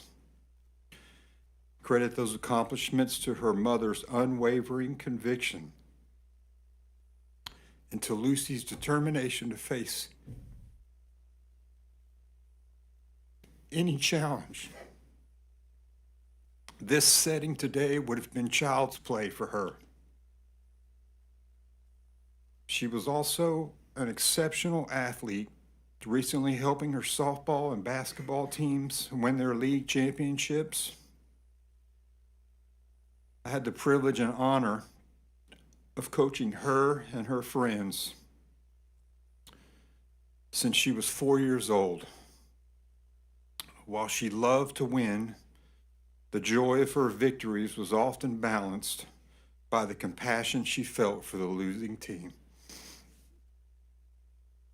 She was kind, she was a leader,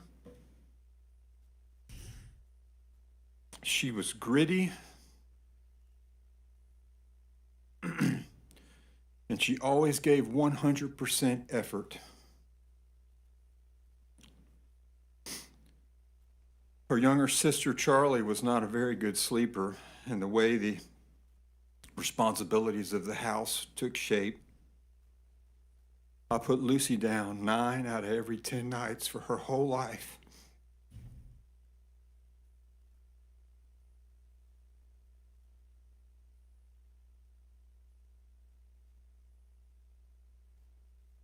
I've read thousands of pages of books to her, countless hands of Uno and Go Fish. And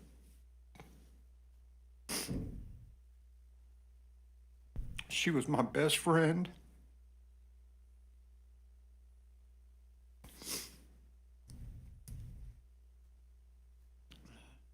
My greatest contribution to society. And today I sit before you a broken man. When Lucy left for camp, it was the very first time she had ever slept away from us. We entrusted her care to the camp operators, and never for a moment did we believe she would be returned to us in a casket. I will never forget that emotionless call that she was simply unaccounted for. We must make sure that when parents entrust their children to camps, that they can have the confidence that facilities are safe, operators are prepared, and emergency plans are sufficient and executable. And I'll add enforced as well. Many things could have been done differently to save our children's lives. I know this because, like a broken record, I replay every scenario in my mind, every day and every night, always asking, why? What were they thinking? Why didn't they do this or that? In conclusion, I humbly ask you to support these common sense, nonpartisan camp safety reforms. Do not water them down so that no other parent has to endure what we and others have endured. It's the worst kind of pain and emptiness one could ever feel. I'll close with this. I have a friend who's working his way through the Bible in 365 days, and he sent me the scripture from the other day, and it really struck a chord with me, and I just wanted to share it with you guys. Maybe it applies, maybe it doesn't. It's Ezekiel chapter 33, verse 6, the story of the watchman.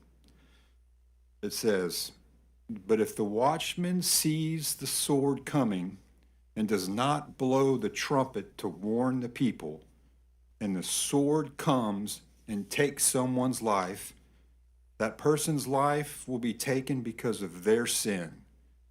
But I will hold the watchman accountable for their blood." Thank you. Thank you for your testimony.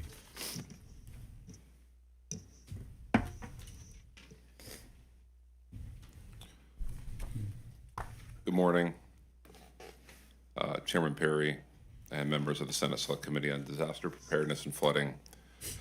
Thank you for allowing us to speak our hearts and minds today. As you've seen over the last couple of hours, this is impossibly difficult for this group to get up and do. We're doing it for our daughters, but it is not lost on us how difficult this is for you as well to hear this, knowing that you are parents and grandparents.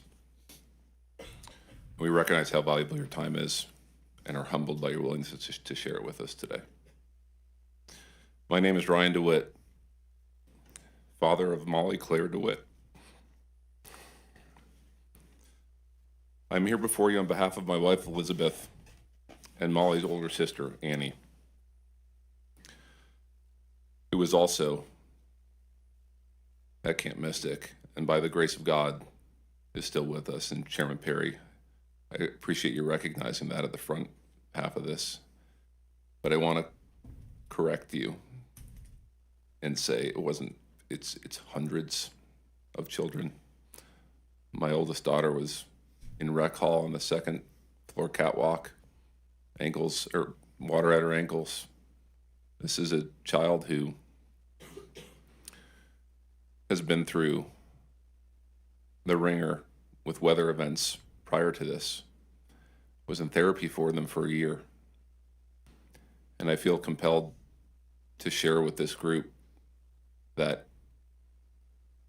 in the terror of that night, when she was on the catwalk with 100+ other girls, Annie, Molly's older sister, who was terrified of weather, found it within herself to lead her cabin in song and prayer in the face of what just months prior would have brought her to her knees.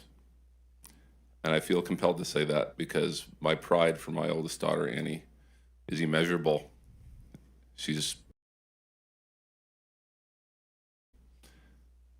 And I know she's going to watch this, and I want her to hear that out loud from her dad. Molly is one of the precious lives lost during the July 4th flood, along with her 26 newly minted sisters who had formed an inseparable bond in just a week's time. Molly was and still is a bright light in this often broken world.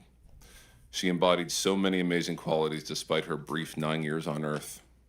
She squeezed more into 9 years than many do into 90. Saying Molly was larger than life is no exaggeration. She was a humble little girl, so these next several bits would make her cringe, but I know she'll forgive me. Molly's relentless curiosity led to questions at all hours of the day and night, many of which I had never pondered as an adult. but probably should have. She wanted to know how and why the world worked the way it did. Some of it fascinated her, and some of it devastated her. She educated our family through her thought process. Her compassion was overflowing, always looking outside her circle of friends to see who else she could include, who might not have as many friends. She was drawn to those on the margins, the homeless, refugees displaced by war, children with disabilities. She said to me one night in bed, "Dad, it hurts my heart to see people hurt." I have replayed that moment so many times over the last 7 weeks. Her generosity followed her compassion, often coming home from school and asking if we could buy things on Amazon for students that couldn't afford what we could. She would get very upset with me for not emptying my entire wallet for every homeless person we encountered. Her creative spirit was ever present, which she inherited from her mom. She planned to take over Elizabeth's interior design business when she got older, while running a taco shop on the side to appease Dad's career in the food industry. Her conviction was unwavering. What others thought and felt mattered deeply to Molly, but did not necessarily drive her decisions. Those were all her own, oftentimes to the chagrin of Elizabeth and I. Her athleticism and drive were remarkable, a talented soccer player from an early age. She didn't understand giving less than 100% of the time. It just didn't register as an option for her. That was evident in everything she did. Her faith in God was deep and unwavering, which Elizabeth and I always emphasized as important, but something that she took to another level all on her own. We continue to find notes and papers of prayers of her love for our Lord. Molly was radiant, stunning in a way that went far beyond her appearance. Her beauty wasn't just seen, it was felt. Her expressive face told stories of joy, mischief, compassion, and light. Her vivid blue-green eyes held remarkable depth, connecting especially with those who felt unseen. She made people feel known, not just with her words, but with her presence. Molly's beauty was most powerful because it reflected the love and empathy she carried within. Molly's presence brought joy and inspiration to everyone she knew. She lived generously, loved deeply, and left a lasting impression on hearts far and wide. And most importantly, Molly was in ongoing awe of her older sister, Annie, every minute of every day. Annie taught her things Elizabeth and I could not. Molly was her biggest fan and always will be. The joy on her face when Annie allowed her to hang with the older girls cannot be put into words. For Elizabeth and I, our greatest life achievements are our daughters, Annie and Molly. What I've noticed over the last several weeks through texts and conversations with our new family seated next to me and behind me is that while Molly was no doubt unique in her own ways, she shared so much in common with her 26 new sisters. These young ladies were cut from the same cloth, destined to lead with love and change this world.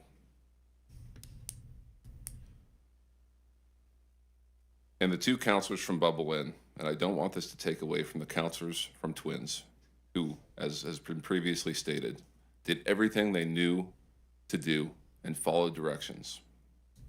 But Molly was in Bubble Inn, and those two counselors, Chloe Childress and Catherine Ferruzzo, were without a doubt a 10-year fast-forward snapshot to where our girls were headed. They were both set to start classes here in Austin this coming Monday. They were loving, strongly rooted in their faith, and selfless. They will forever be heroes in our hearts. When we dropped Molly off at camp, Annie had been for the last 3 years, and on the ride there, she kept on saying, and looking at the clock, she knew she was getting dropped at 10 a.m. She kept on saying, "Oh, only 45 minutes till I don't see you guys for a month. Only 30 minutes till I don't see you guys for a month." We got out of the car. I gave Annie a big hug. She had been through this before. She looked me in the eyes and said, "I got this, Dad." She was homesick every time and worried every time, but she always pushed through. My goodbye with Molly is something I will never forget. She walked up to me. I was on one knee. She gave me a big hug. She pulled back. She grabbed me by both arms, and she looked me directly in the eye. And no less than 10 times, with eye contact I had never experienced from this little girl, she said, "I love you, Dad. I love you, Dad. I love you, Dad." While I'm so grateful for that goodbye, that moment haunts me today, because shortly thereafter, I pulled the car farther, and I was told, as I'm crying, "We got her. She's safe." We drove out of camp. I'm a wreck. And I looked at my wife, Elizabeth, and I said, "I don't think we should go out of town, overseas." And my worry was something would happen to us on the plane in another country, that we wouldn't be able to go back and pick our daughters up. And never in my wildest nightmares did I think that this is what was going to occur. In short, on July 4th, the world lost 27 lives that were destined to change our landscape forever in their own unique ways. The biggest tragedy is that it never should have happened. This was 100% preventable. We are here before you today as grieving parents, as you've heard, living in an unimaginable nightmare, but also as pillars of strength for our daughters' legacies, to ensure that what happened on July 4th never, ever happens again. Senate Bill 1 is long overdue, reflects common sense life-saving measures that every camp in Texas should be required to undertake, taking the appropriate preventative measures to remove as much possible risk of disaster, in concert with doubling down on detection, training, and response when the disaster does occur. It's the only path forward here. Every camp should consider the location of their buildings and sleeping quarters. Every camp should utilize a functional and effective early warning system. Every camp should have a detailed evac plan that is documented and run through both in and out of camp session. Every camp should have an adequate adult to camper ratio. Corners cannot be cut. Arms cannot be twisted. Gray areas cannot exist. These were our children's lives. Now we fight united for the safety and lives of millions of children that will attend camps in the future. And the future is right now, not the next special session in 27. And I recognize as I look at the 9 of you that this message is not directed at you, but I know this is public testimony. And I'd like to say, for those that may dare to oppose the fundamental principles of this bill, I'd ask that you envision stating your case in front of our 27 daughters. If you had the opportunity to look each of them in the eyes and tell them that their safety and the safety of millions of future campers was not a priority, could you do it? We cannot answer that question for you. In closing, we're humbled and honored as a group for the incredible support we've received from our local communities. We would not be here without you. I drew some inspiration from a quote that Governor Abbott uttered during his own personal story of overcoming a life-altering accident. He said, "Our lives are not defined by our challenges, but by how we respond to them." This is our response. We implore you to join us in that response. Do not waver. Do not hesitate. An effort 100% of the time. Let's make these 27 amazing girls proud of the way we respond. Thank you very much for your time. Thank you for your testimony. Please proceed, state your name. Thank you, Senators, for hosting us today and letting us share our experiences with you. My name's Ben Landry. I'm Laney Landry's proud father. Laney was killed on the July 4th floods on the banks of the Guadalupe River. Laney left behind her loving mother, Natalie, me, her father, her brothers, Daniel and Luke, grandparents, teachers, coaches, family, and many, many friends. Laney was the caboose of our family. She was our third child, and she was the sweet, loving daughter that Natalie and myself wanted so badly. She made our family whole, but more importantly, she softened out the edges of myself and my boys.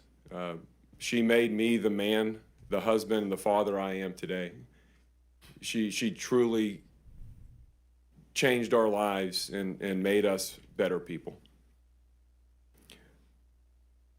She was the best friend to Daniel and Luke, a great playmate, a great friend to everybody around her, and a kind, caring child. Like you've heard from all of these people, these girls were amazing. And they brought the best out of people around them. And they truly lifted people up to be better. The loss of Laney has devastated our community and left a hole in our family. While we're full of grief and sadness, we are comforted that she's in heaven with Jesus and that she will lift us up and that she'll lift all of our community up. And so we'll be able to find peace and happiness again. Laney and the other 26 girls that died at Camp Mystic that night have given our families the strength and focus to fight for these changes. It's clear that the status quo did not work, and important safety standards must be imposed in the camping industry, just as they are in schools, daycares, and industrial, commercial, and manufacturing sites. No emergency plans and no evacuation training is not acceptable. There is not an industry I know that would allow this. I've coached lots of my kids. Never put you in a position to fail. All of these girls were put in a position to fail. They were told their directions were to fail. And that's what happened that night. These children were put to sleep in a floodplain with no plan for a flood. This must be changed now so this does not happen again. This is an event that was preventable and was caused by years of neglect, ego, and complacency. Never again should these words be used to describe the children's camps in Texas. Our families are welded together in this awful event. We are not here to ask that you take our grief away. The grief represents the everlasting love that we have for our girls. We are asking that you pass this legislation to give us the comfort and hope that this does not happen to another family. They did not, so they don't have to deal with and live through this grief and pain. I want to thank you all for having us today and working to pass this legislation. And I want to give a special thanks to the Texas communities and communities all across the country that have supported us and prayed for us. In particular, I want to thank the St. Michael's and St. Teresa church and school communities in Houston, the SBMSA and Post Oak families, and all the close families and friends that have loved and cared for us.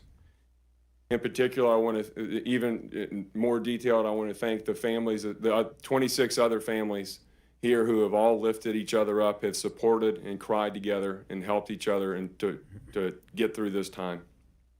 Like our daughters, your kindness will not be forgotten. Senators, we ask you to pass this bill to make sure that this doesn't happen again. And we also ask for your commitment to make sure that the full resources of the state of Texas are committed to finding Seal Stewart and to bring her home to her family. Thank you all for your time, and God bless you. Thank you for your testimony.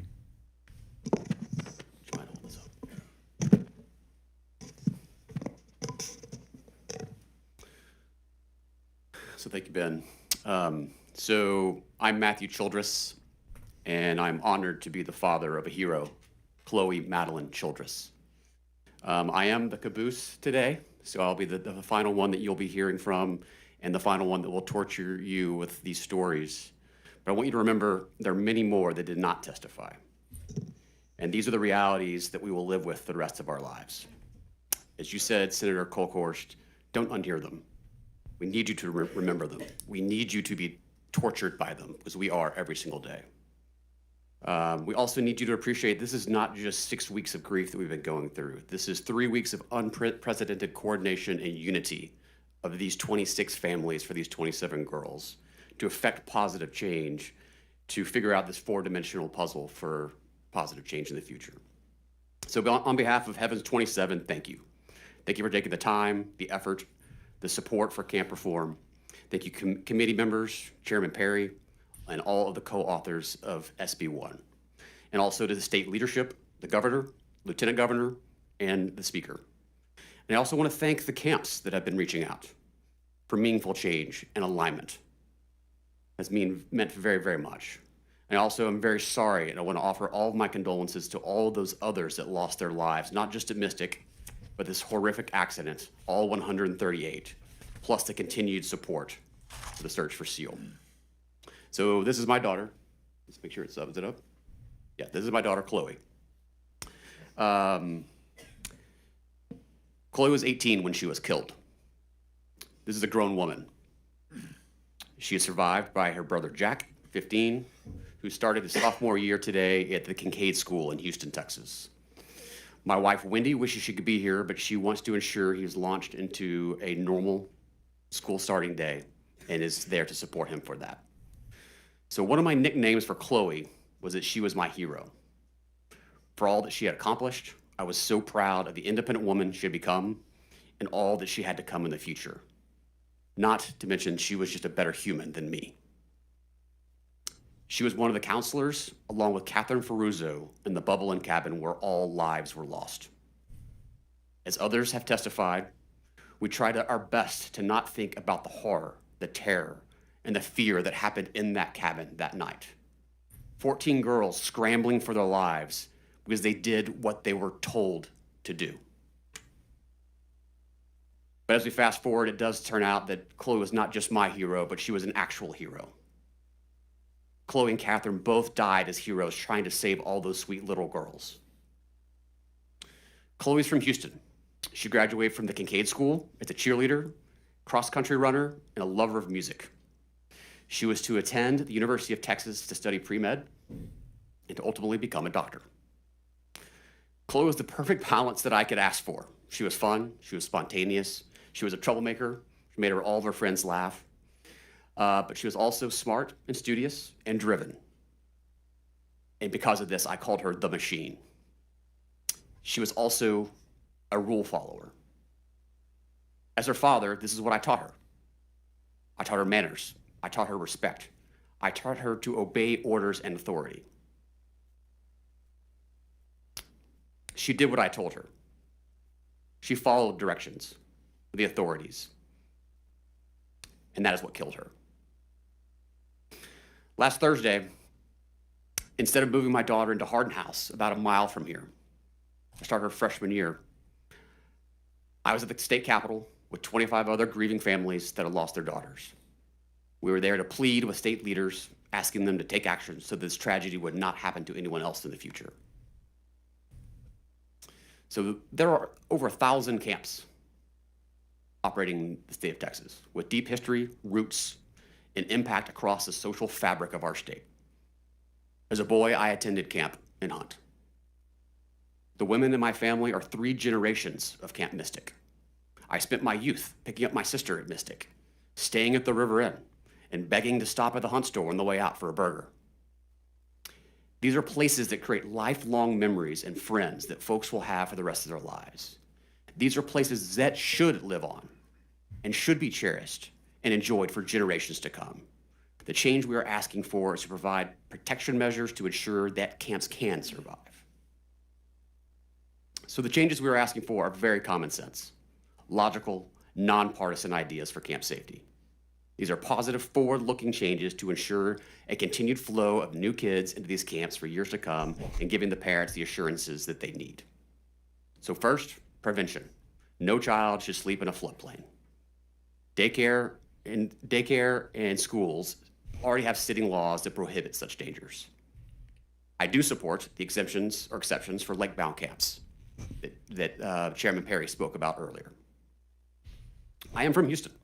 I know what it means to live in homes in the floodplain. I've lived through Allison, through Ike, through Rita, through Harvey, and countless other storms. And as I tell many people, it's not a question of if a Category 5 hurricane will hit Houston. It's just a question of when. When you look at the Central Texas storms, they have happened before. These storms will happen again. And anyone telling you otherwise is fooling themselves. Second, detection. Simple flood and weather alert systems with backup communications would have saved lives. Third, training. The official plans at most camps are to stay in place. The girls who died here were the ones that followed that plan. Training should prepare staff and campers to act, not to wait in danger. And then finally, response. There needs to be better coordination with local first responders because in an emergency, confusion kills, and we saw that on July 4th. These are basic protections that all parents should expect when they entrust their child to a camp. They are not costly, and camps have simply been exempt. That exemption has now cost lives. So we need to, from a timing perspective, we need to make these immediate changes in this special session with everyone's support because people are already enrolling their children for summer camp next summer in 2026. But we are also here to remind all of you that we are here for the long haul. We have to live with all this for the rest of our lives. I plan to make it my second job so that no other parent has to go through this type of pain. As we look towards other meaningful reforms across the spectrum in future years, in future sessions, hopefully you'll see me again in the future. Again, pressing for common sense, nonpartisan reforms that everyone can support. People ask me every day how I'm doing. I tell them the truth. And for the record, I tell them, this sucks. This pain is unbearable. Chloe was killed following the manners that I taught her. I lost my firstborn, my machine, my running buddy, and my hero. And for this group of Heavens 27, I am overwhelmed by the unity that the 26 families have had. This all came together in less than 3 weeks, and we have to see this through. There is nothing we can do to bring our daughters back, but we can honor them by ensuring their deaths lead to meaningful change. For now, the time is to act and support SB1. For my hero, Chloe Madeline Childress, the rest of Heavens 27, and for the millions of campers and parents in the future, so this does not happen again. Thank you all for your support. Senator Betancourt. Thank you, Mr. Chairman. Gentlemen, I just want to tell you, your testimony is absolutely 100% correct. There is a lot of grief in this room, but there's also anger. You know, I have to suppress it now because I feel what could have occurred and what didn't. But I also know that there's 1,100 camps out there that, and many of them do it the right way. This camp was horrifically wrong. The instructions to Chloe were horrifically wrong. And that's where that anger comes in. I have to portray my Irish Catholic, or betray it, I guess, to keep from reacting to it, because I feel it too. You don't have to worry about, a couple of you mentioned bipartisan. There was no partisanship here. My classmate and friend Jose Menendez and I and Senator Blanco has sat through everything in Kerrville underneath the Dios from Senator Flores and Chairman Perry. And we're going to make these changes stick because they are common sense. You know, and Ben, you made a point about being a coach. You know, I've been everything from a SBISD, superintendent on baseball on down. And you never leave your children at a point of failure. Never put them out to fail. And they didn't, but a lot of other people did. So we're going to recognize the obvious and do what we can to change it. And there won't be any testimony against this. And Ryan, to you, I want you to hold on to that 10 seconds with your daughter, because that's her gift back to you. And you keep giving that gift to everybody that you know of for the rest of your life, because that's what she'll want you to do. My life's purpose has been redefined. I could tell. And God bless you.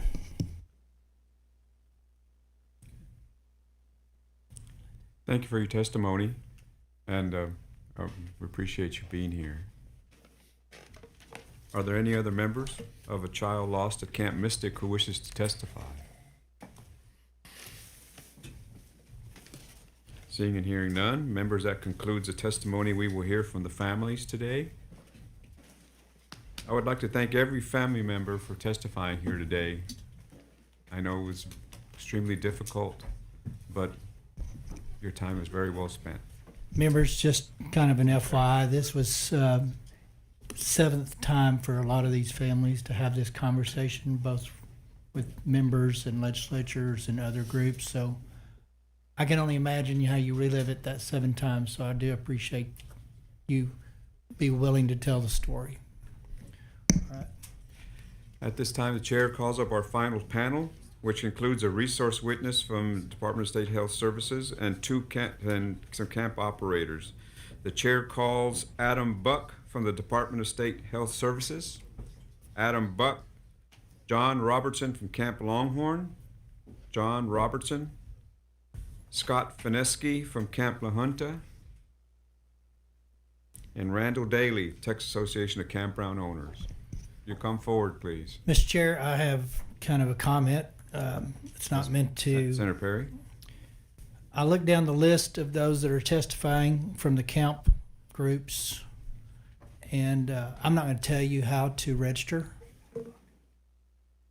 but I would suggest that an ON is not supporting a bill. So you better get ready for some hard questions for an on the bill. That is really not, I think, going to be well received. So you can choose to register that way. You can choose to register against it or for it. But I think members are going to want to know why you can't support common sense legislation. So that's y'all's call, y'all's prerogative, and y'all's privilege, and I'm not going to beat you up with it. I can't say the same for every member on this legislative panel.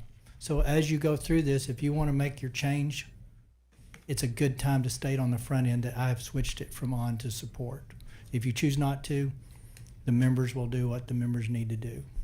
I appreciate that. Thank you, Mr. Chairman. I'll begin on my right. If you state your name, who you represent, and your position on the bill, and proceed. My name is Randall Daly, and I'm representing the Texas Association of Campground Owners and myself as a campground owner, and we are for this bill, and we support this bill and happy to help in any way that we can, and thank you very much for your work on this bill. My name is Scott Fineski, and I'm testifying on behalf of Camp La Junta in support of Senate Bill 1. Thank you. And John Robertson from Camp Longhorn. Again, as my compadres here say, we support this legislation. You're currently registered as on, so you want us to change that? You support? That is correct. We wish to change the registration from on to for? In support. Yes, please. Thank you. So noted. Chairman Perry, members of the committee, I'm Adam Book. I am the Associate Deputy Commissioner for the Consumer Protection Division of the Department of State Health Services. I'm here to provide some information about our youth camp licensing and inspection program. Senator Perry. So questions for dishes just specifically. First of all, I'm going to kind of give you a lifeline here. So I want your colleagues in dishes to take heed here today. We are asking dishes to step up, step out, and do more things than they've been asked to do. I sit on finance. I'm not naive to assume you're going to get this done today with existing resource. Yes, sir. So before we get out of this building in the next week, it is absolutely, and I cannot stress this enough because I do this with every agency, and very seldom do agencies take advantage. Within reason, I want an inventory of personnel needed to implement, enforce, and inspect before next camping season, and I remind you that starts before the next session. Yes, sir. So I need a very detailed map of what is available today and what you will need to make sure these provisions are implemented and inspected. And that is on y'all, because I don't live in your world, but I also recognize not all of this is free. So take that to heart, and I hope your folks are listening. And I would expect that information to be available before we leave this week, because we have a protocol on how we get hearings done. So please take that to heart. Secondly, specifically, and we're not going to relive history and whys and why nots forever, but I want to clearly understand what is supposed to be being done today. My understanding is Camp Mystic passed with a 100% rating 2 days prior to. So what was being inspected at these camps today? What was supposed to be that wasn't? So give us kind of a general framework and then hone in on how can a facility 2 days before an event like this be a 100% rating? It may be on the legislature that we did not give you the prescripts necessary to force the inspections as they were, but we're fixing that today. But give us as a members, and I'm sure there'll be other questions, but I want you to make sure that I will put it this way. If another event happens after April of 26, and I hear the word, we didn't have the manpower, the resources to do it, as someone said earlier about watchmen, it is incumbent upon us to accept the role as watchmen, but when we implement it, that role transfers to y'all. Thank you. Yes, sir. Thank you. Senator Kokhorst. Give us the big umbrella. Okay. Thank you, Chairman Perry. First of all, I want to say that we do have a cost estimate based on the initial SB1, and we will modify that based on your modifications that you announced this morning. DSHS. I wanted to say before you got started,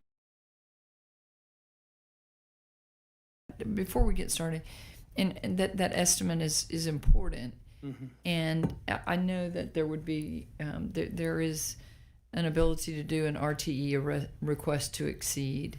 I'm not sure how the Lieutenant Governor and Senator Huffman want to do this, whether it's included and domiciled within SB, I think it is now 5, or again, we're on a 30-day timeline, but we get RTEs from y'all all the time, not just dishes, but agencies. And so this would be something that could fit in there, I do believe, on an RTE. But it needs to be, as Senator Perry said, I would use the word robust, complete.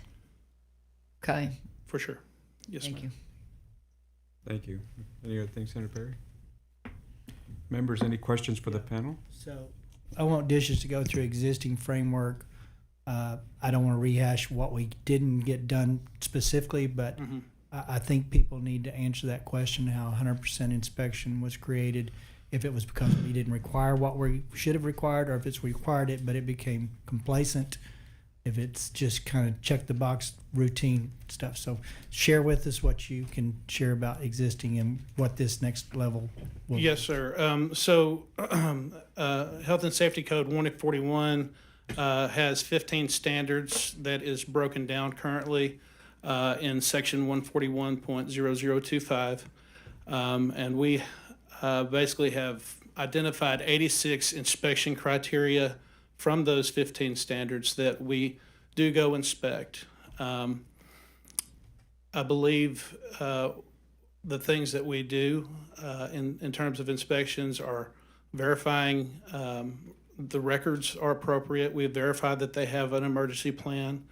Our staff, we aren't the organization that approves those emergency plans, but we do verify that they meet certain criteria, such as, to be implemented in the case of a disaster, serious accident, epidemic, or fatality. We verify that they have a copy of the plan, that it covers those specific event types, that it's posted in the buildings, all the structures within the camp, that camp staff and volunteers are aware of the plan. I understand that we do some interviews of a select amount of staff to verify, about the emergency plan. And then documentation in the office that each member is trained and properly qualified to be there with the kids. One of the things that we do verify is the, supervisor to camper ratio. So we need 1 supervisor to 10 campers. And we do verify that. Are there other specific questions that you have? That's a very broad overview of the top things. There are 86 inspection criteria that we look at, though, so I just touched on a few there. So in earlier testimonies in Kerrville, and it was a gentleman that was familiar with camp businesses and had actually worked on site with many of the camps. He made a comment that 6 of the 19 had an evacuation plan. Is it your experience that every one of the camps required to be inspected, had an evacuation plan? Or do you have deficiencies? Okay, so the requirement for an emergency plan is that it has procedures for emergency shelter and for evacuation of each occupied building in the facility. But what I'm asking compliance. How many don't have a plan, or did everyone inspected have to have a plan? Well, if you don't have an emergency plan, then it is, we do have enforcement requirements for that. We consider that like I forget what the level is. There's basically 3 levels of enforcement, and it's, you don't have an emergency plan. You can yank a license? I would have to look at that. It doesn't matter. But Like I say, we're changing your world a lot, so moving forward. But I'm trying to get down to, I was told 6 of 19 in a hearing by a guy that's not in y'all's department. Okay. So the question I have, do you know how many camps didn't even have an evacuation plan? As far as I'm aware, our inspectors have verified at each of the 375 camps that we license that they had emergency plans. Those emergency plans are supposed to include evacuation. Okay. That's good information. So just FYI members, there's about 1,000 camp, typically other kind of venues. So they are responsible for about 354, I think is the number. So Dishes is. So that's kind of the background on that. Senate Bill 1 is the framework for what we believe that will help hopefully prevent another event like what we've just done. I caution to camps and state employees, this is only good as the people that engage it. And so one of the biggest contributors to what we found out, and it could have been any camp, I promise you it could have been any camp, was complacency and human nature and out of sight, out of mind. And 4 years from now, when this event unfortunately fades into, where only those personally affected remember it, there's a good chance that if inspectors are not extremely diligent in pursuit of making sure this stuff is followed through, we wind up with a new event regardless of what the bill says. So it's incumbent upon state agencies and members. As members, we get calls. There's so-and-so out here inspecting us, and we think they're not being fair. What can you do? So I would just say on this stuff that as members, we do assume the role and walk through what the issue is, but never yielding from what we're living through today with these families, that there's a reason we're going here. So it's real easy to get into that member role, trying to help, trying not to make anybody mad. But that's not our role. Our role is to make sure these kids are safe going forward. So, and I'm not upset with dishes, to be clear. I just think that we had a lot of complacency in box checking that becomes partly routine over time. So I appreciate that. Senator Menendez. Thank you, Mr. Chairman. Is it Mr. Buick or Buck? Book. Buick. Okay, Mr. Buick. I see you mentioned you testified that you licensed 375 camps. In FY25, yes, sir. Of those 375 camps, what schedule, what type of rotation are they on? How often do you actually have them inspected? Is it once a year? Is it once every 2 years? How often can we the public rely that they're inspected? So the way that it works, we have two different kind of license. We have new licenses, and those licensees require a pre-license inspection. So we'll get the application, we verify that they go through a background check and all that. Once the application's good, we assign an inspector to go out and conduct a pre-license inspection.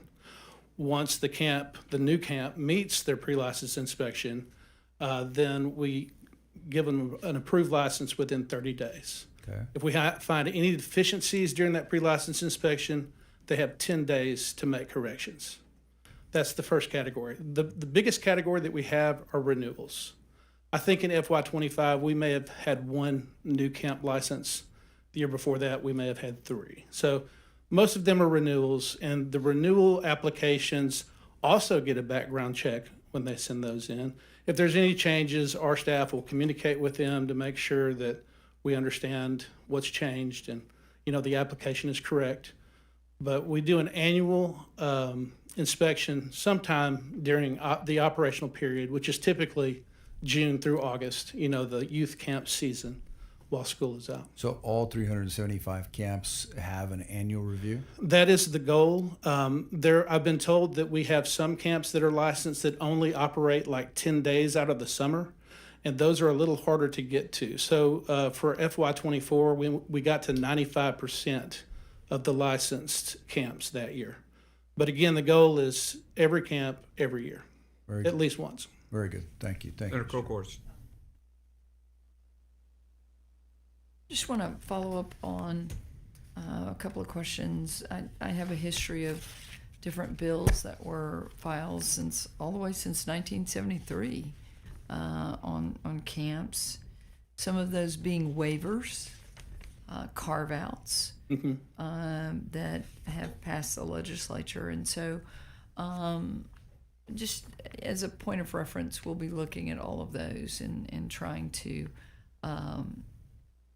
make sure that we didn't make some mistakes along the way with some of these waivers. And so the other thing that I would like to ask is, of the licensed camps, do we have a record of how many are accredited by the accreditation process that's kind of a national standard? First of all, on the waivers, I was texting my staff while we were hearing some of the testimony earlier, and they have confirmed we're not aware of any waivers that have been requested or approved at this time with current licensees, just so you know. The second question, what was the second question? It was about accreditation. Accreditation, I have heard about certain camps that are accredited. I don't have that number right now, but we can certainly get that back to you, Senator Wilkerson. Thank you. There would be, some that would say, and we use accreditation processes for a lot of, the myriad of things that we oversee. We have SACs for colleges and things like that. So it might be something that we need to consider as a standard. It's kind of a gold standard, obviously. So I know I've had some questions about that. Thank you. Senator Perry. Thank you. Back to the waivers. I guess I'm just not even thinking. This resets. SB1 resets. Yes, sir. I heard that. It's as if nothing existed today. This is the new one. So any waivers of the past, gone. Because I can only assume most of them were exempting them out of things we thought were important enough to put in statute, but people didn't want to do it. So if there's some legitimate need for something which I cannot envision what it would be. But generally speaking, I want dishes to understand it doesn't matter what the past waivers were. This is a new day. Okay. Thank you. Thank you, sir. Thank you. Members, any other questions? Mr. Daly, do you have any testimony that you wish to present? No, sir, we're just here in support of the bill. You have any testimony you wish to present? Uh, We sure like to hear it if you have some. Sure, sure.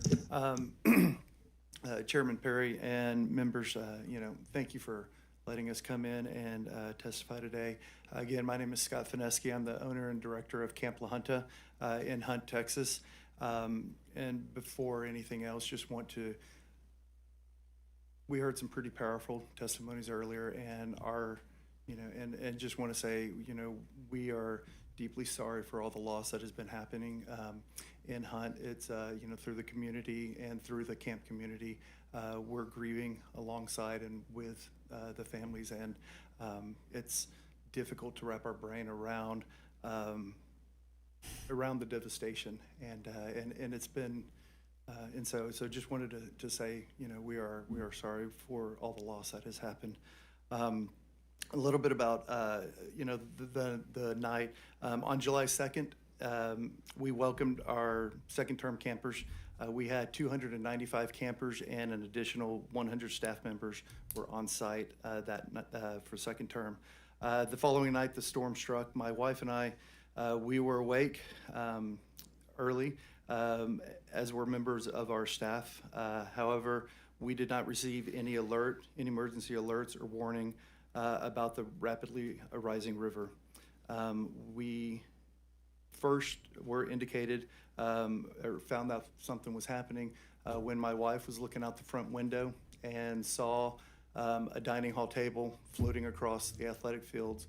And she looked at me and said, "I just saw a dining hall table." At that point, we realized that something was going on. We quickly threw on shoes and ran and sprinted to the cabins. We opened doors and woke the counselors and told them count heads and head to the maintenance road. That maintenance road is a high spot on our camp, and it's a spot that's familiar to everybody, and that's our meeting spot. The counselors, they did an amazing job in getting the kids awake and getting them out quickly of the cabins. One cabin complex began taking water on quickly, and we could not immediately reach it. I used flashlights, passed them out to the counselors, and we lit up the cabin the best that we could. There was no power at the time, and we instructed the counselors to move their campers to the rafters in the building. The rafters are accessible via bunk beds, so that and so that was that was a very doable, very understanding thing for them. While my wife was on the phone with 911 at that point. At this time, the rest of the camp was safely located at higher grounds with their counselors.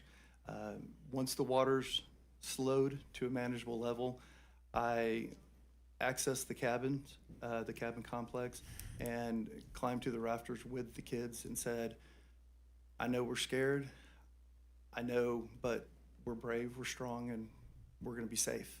At that point, we set up a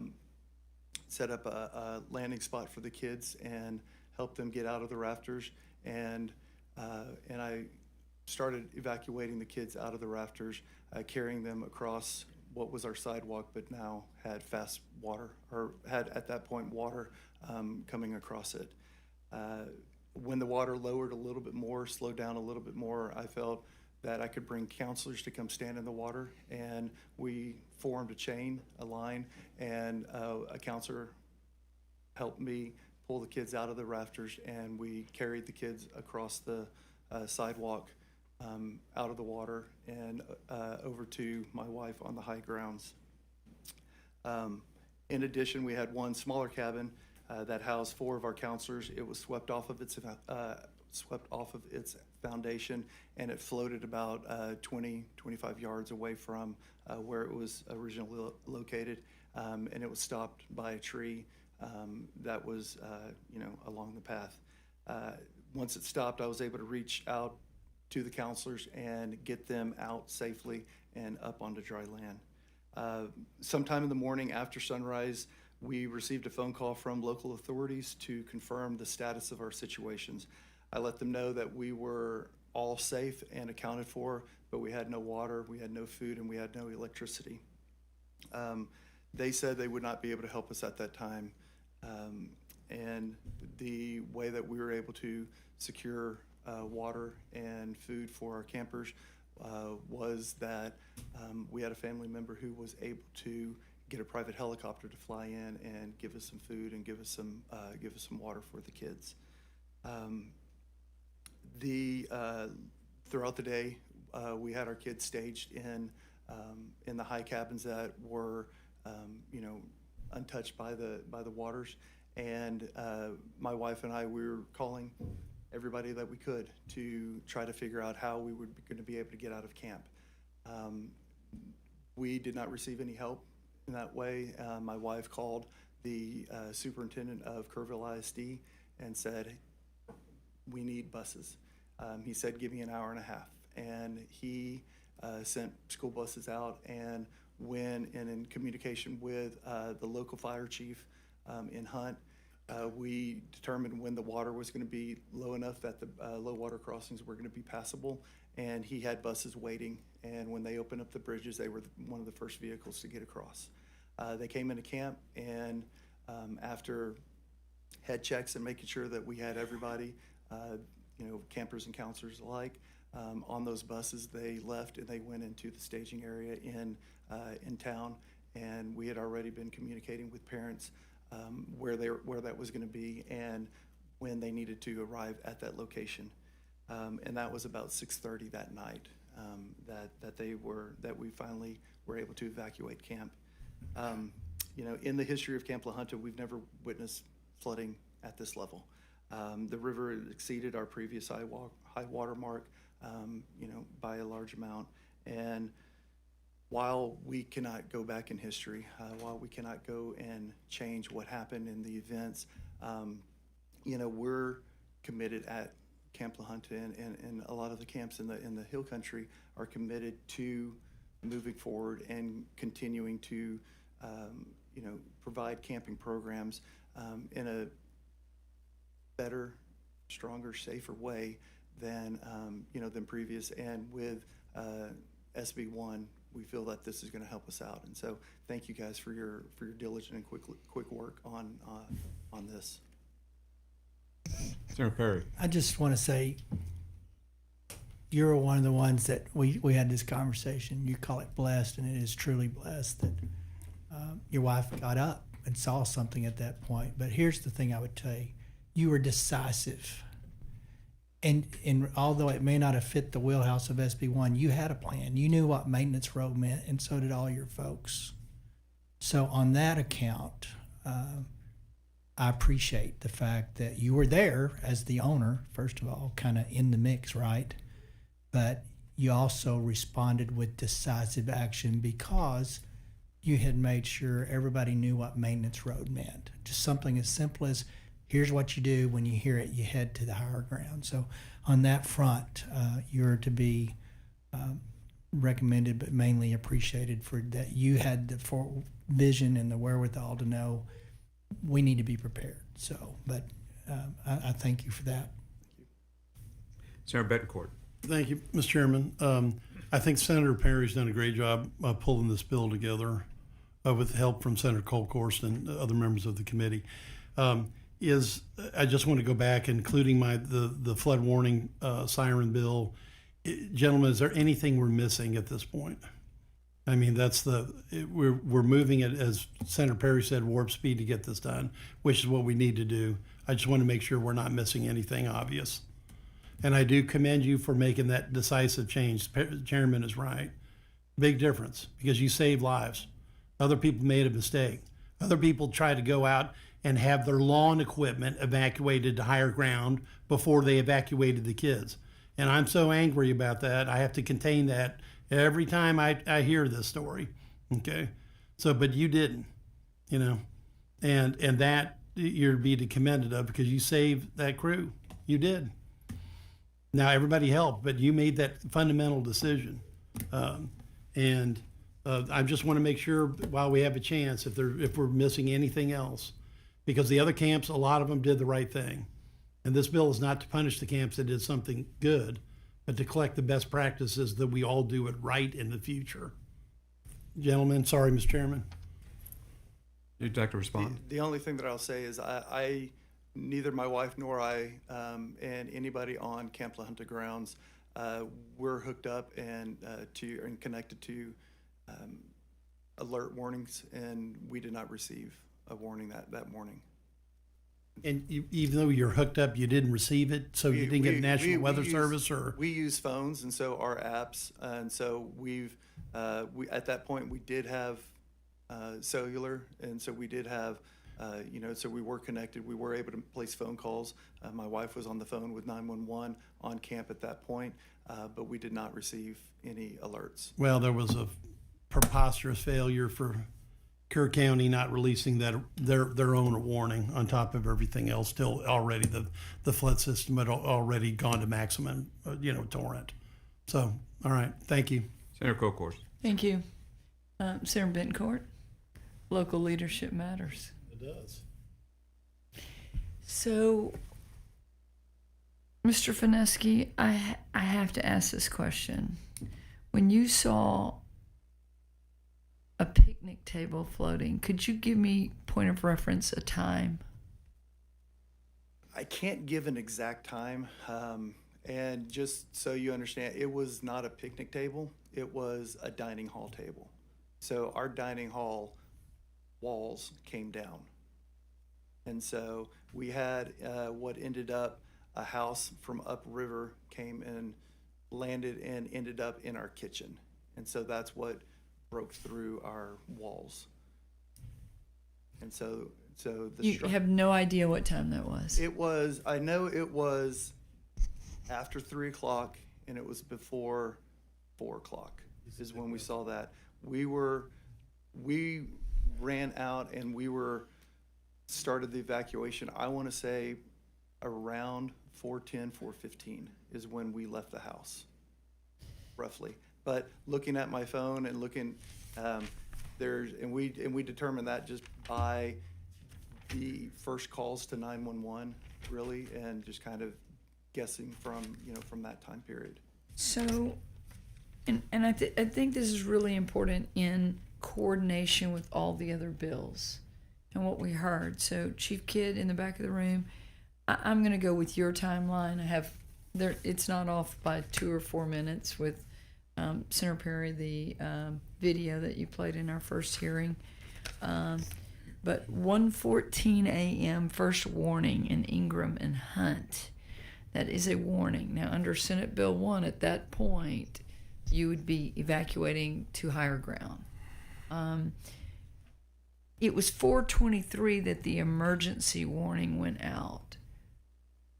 In my estimation, it's late.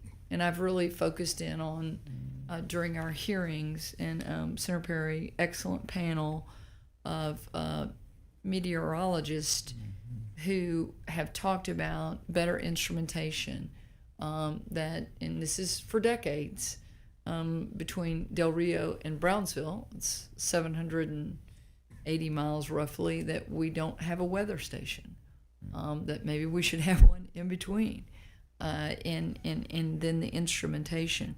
So at 1:14 a.m., I have to ask this question. And this is the devil's in the details of how you get that warning. Originally I'd filed Senate Bill 6 of the last special, Senate Bill 60, and it's requiring y'all to monitor weather radios. Chief Kidd, you've talked about the simplicity of yesteryear, where you have simple instrumentation that you're listening to. What would you have done at 1:14 a.m. with a warning? And this is for us to better understand Flash Flood Alley. Different than Camp Longhorn. Right. Different geography. And that's really important to understand. flash flood alley and the geography, which higher ground, I don't know if at La Junta it's available. It certainly is at Mystic. So what would you have done just for us to understand the implementation of these bills that we're working on? First of all, I would have, we would have talked to our security guard. We do have an active security guard at night. Even with the security guard, there was, failure in that point that we spoke with them during the night, and there was no warning of rising waters or anything like that coming into camp. If I had received a warning at 1:14 in the morning, I would have gone down. We would have looked at materials. We would have looked at equipment to see what was on the floodplain. And that's the first thing that we would have done. I would have known that campers were not, down in the area. They would not have been down along the riverfront. From where I've seen the water, I would have, that's where we look at our flood lines and of what's coming to camp for. And so I would have, started there, and we would have made sure that our security guard knew about the warning and would have continued to. Would you have evacuated children that are sleeping in a floodplain? We did not have, we only had one cabin in a floodplain, and I would not have evacuated them. I would have had our security guard stationed over and been paying attention in main camp with the idea of looking at rising water. But I would not have evacuated them immediately from at 1:14 in the morning, no. Hindsight's 20/20. Right. It's very clear. Exactly. What would you do today? We would definitely evacuate. I mean, definitely I would have, again, talked to our security guard, and we, and had that urgency to be aware of the warnings, to be aware of the situation. But definitely we would have looked at, evacuating, buddying them up in the, in the higher cabins. And we would have done that for sure. So I look back at my notes from Kerrville, and I have to say to the parents, I wrote down on y'all's testimony, and I haven't counted it up, complacency was a very recurring word that I wrote down. Complacency, complacency, complacency. A 67-year-old woman living in Kerr. She'd seen 25 floods in those 67 years. She said complacency by residents. We were complacent. She said 2025 is the new benchmark versus the 1932 benchmark. Her other quote was, Mother Nature humbled us. So now, and you say sidewalks and things, and I'm saying this for every youth camp out there. I'm saying this for every resident who has a property on a river, because I know one of you talked about not just the 27, but I mean, there were 132 people lost in this flood. There is a new benchmark. The older gentleman, Chairman Perry, that testified, who his family had a cabin, his wife's family had a cabin since 1930. He's a mile down from Mystic. He's near you. And he said, 1930, we'd never seen water anywhere near her family's cabin. And something woke him up at about 2:40 a.m.-ish, 2:40, and he said he looked out and he said, oh my gosh, we got to get out of here.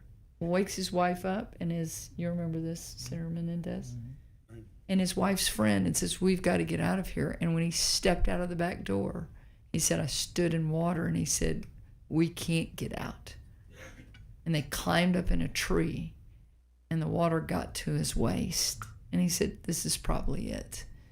And at that point, it just barely started to recede. So this is a new watermark, right? Right.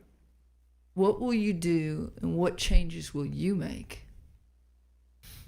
Well, I mean, for sure, the emergency planning, when we look at Pull that microphone a little closer, because I think it's important for all camps and for all campgrounds. Senator Perry, you created a new chapter in the Health and Safety Code, and under a new section, I think it was 700 and something, for campgrounds. I mean, like not youth camps, campgrounds. What would you do differently now? What changes are you going to make? So the first ones are going to be obviously the emergency evacuation plan. I mean, the way we deal with floods, because like you said, we now have a new benchmark. We know what can and will happen, and so we are going to, as an organization, we're going to make sure that we write that down. We do train on our emergency action plan, and so we will continue to do that.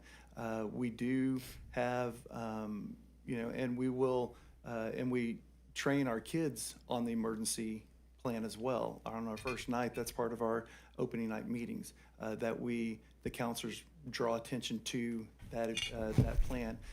We address it as a camp.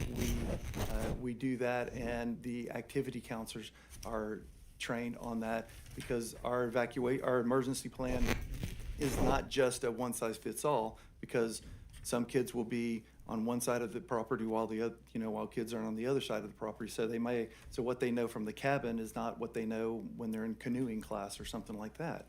And so we will continue to train, and we're going to be more diligent and just making sure that everybody truly knows our plans, and that is what we're looking at. So in following up what Senator Bentoncourt said, is, are we missing something? This is, and I want to say to everybody, this is just the bar. You can do more than what we put in statute. Don't do the least. Right. Do more. Right.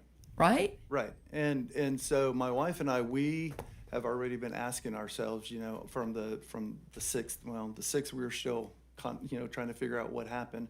But, after that, we started asking ourselves those questions from a parent point of view of, what can we do better? How do we do this? How do we get camp back, better, stronger, and safer? And we kind of narrowed it down, and you guys have hit it with the communications. Communications is key for us. The idea that we can communicate to our counselors and without even leaving the cabin or without even leaving the house. So before even we leave, being able to communicate with them, it was important to us. And so we've been, pursuing that avenue to figure out what kind of communications we can have. We felt we had a great communication system, and it worked for many, many years. And now we found out redundancy is super important. And so we had talked about that, of making sure that we've got our systems, on redundancy, to where we will be able to have a backup power source. We'll be able to have a backup, opportunity to, whether it's, through our repeater walkie-talkie systems over the course of the PA systems, but being able to do that. But that communications is really important to us. Like I said, we had one cabin in the floodplain in the 100-year, and it was near the backside, but it was still there. And we'd already made the decision that cabin's going to be retired. It's not going to be there. And so that is, so as far as what you guys are missing, I think you have a great bill that's being proposed. And I think it will help make sure that everybody's on the same page. And, as far as camping goes, and it will help, it'll help, maintain camps and making sure that they're stronger and safer for many years to come. And I think that what's important, I heard from several parents writing it down, is that they don't want summer camps to go away. They just want them to be safe. Exactly. As Lacey said, safe and fun, but safe first. Be prepared. Be prepared. Mr. Chairman, point of clarification. On the answer, the question I'd asked to the emergency management coordinator was how many of the 19 camps had plans with him, and I think it was 6 that only had plans with him. It was 6 out of 19. Yes, and so I think, you know, I'm not sure how many, if they should have all had plans, but I think that SB1 makes that correction, because I do believe that the local emergency management coordinator, of which Chief Kidd were efforts we learn after every disaster. We're going to do more training and get better on the local level and the response teams and how that works. But those plans do need to be with the local emergency management coordinator so that they can heed these warnings. And again, flash flood alley and how this can happen. Complacency is just the word that I keep hearing. I've written it down so many times from your testimony. So thank you, Mr. Chairman. Senator Shortner. Thank you, Mr. Chairman. Mr. Fineski, you mentioned several times, I think, that you did not get any warning regarding the flash flood. And we heard testimony that the flash flood warning is distributed the National Weather Service through the phone, and your phones were working. So can you tell us why it didn't come on your phone, or did it come on your phone? You had the notifications off for emergency? No. We have we've got a rule that you don't turn notifications off during camp. So we know all of the notifications are there. I have lightning apps, and my lightning apps were working fine, just letting me know that lightning strikes were within. We've got it set for 20 miles radius around us. So my lightning apps were going off, and I knew that and that's one of the reasons why we were awake, because it kept buzzing. It kept buzzing for lightning strikes within 20 miles. But no, I have no reason why that we did not receive any. The flash flood warning that went out at whatever 1:16 or 1:13. You did not receive that on your phone. I did no not. No other phone. Your wife's phone. My wife. I know for a camper, fact my wife and I. Neither one of us received that. The other, my other program staff and assistant directors and everyone, all of them said that they did not receive it either. And y'all are all on the same network, We're all on the same network. Which is what? Well, we're all on the same network on camp. My assistant director's there. AT&T, Verizon. We're Verizon. I'm not sure, but we all have different. I mean, there might be a T-Mobile and an AT&T. Not everybody's on Verizon. Yeah, that can certainly be explored as to what happened regarding notifications. I see Nim Kid shaking his head back there. I know you can kind of trace back what numbers actually receive the actual weather warnings, and so okay, thank you, Senator Menendez. Thank you, Mr. Chairman. A couple of things, Mr. Fineski. You mentioned that were a concern after you. Well, first and foremost, thank you for your decisive action, and as the chair has mentioned, and after you told everyone to evacuate to the high point in the camp, I think Maintenance Road, is that correct? That's correct. And so you get everybody to evacuate. You go back, and you know where the one where the water is in. You get them into the rafters. Then you go on to say that the whole time that this is happening, your wife's calling people, looking to see who could help and who can bring things. And she at that point she was calling 911. 911. And so we started calling people to evacuate after we had everybody safe and accounted for, and we had sent first communications out to parents. And that was about what time? I think we sent our first communication out to parents at like 6:58. Okay, so about 6:50, almost 7 in the morning. Right. So around 7 in the morning, you also testify that you were having trouble trying to get people to come bring you anything, food, water, any way to get to you. And obviously with the low water crossing, it's very difficult to do that, correct? Correct. So it wasn't until later that evening, that I guess it was, you mentioned the Kerrville superintendent, you were able to get in touch with them, and they prepared the buses. And as soon as the water had receded enough, they were able to come in evacuate all of the campers and the counselors and everyone? Yes. Approximately how many people do you think they evacuated? We evacuated about 400 people 400 that day. people. So I guess It is. that benefit for all of the children and all your counselors, that came directly as a coordination with the school district. That's correct. And so I was just thinking that I'm not sure if we're missing an opportunity, because every one of these camps has a school district in it, near it, and they all have school buses. And then maybe we should do some coordination, and we thank them for what they've done on that. And so thank you for your testimony today and your quick action. Thank you. Thank you, Mr. Senator Chairman. Hinojosa. Thank you, Mr. Chairman. Thank you all for your testimony. Mr. Book, excuse me. You testified that these camps have an emergency plan requirement, correct? Yes, sir. Okay, and who's in charge of looking through that evacuation plan? It's not enough that you just say we have an evacuation plan, but what's in that plan? I mean, I feel like I should ask this question on behalf of the families of Heaven 27 as a father of littles that same age range. Is stay in your cabin an acceptable evacuation, plan? I mean, the order that was given to Chloe Childress that she followed,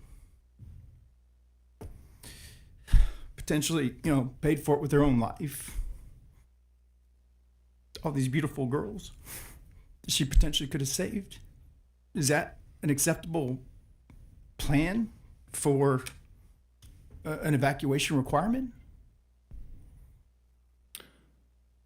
With the current rules, each camp is responsible for developing their own plan. We don't approve the plan. We just verify that it meets the requirements of, addressing the four big things, which is disaster, serious accident, epidemic, or fatality. And then they must post their plan in every building. And that's what our inspectors verify. So should there be something to that standardization, Chairman? Yeah, so it's complicated, and I don't want to try to land the plane here in a big sense, but every disaster is different and unique.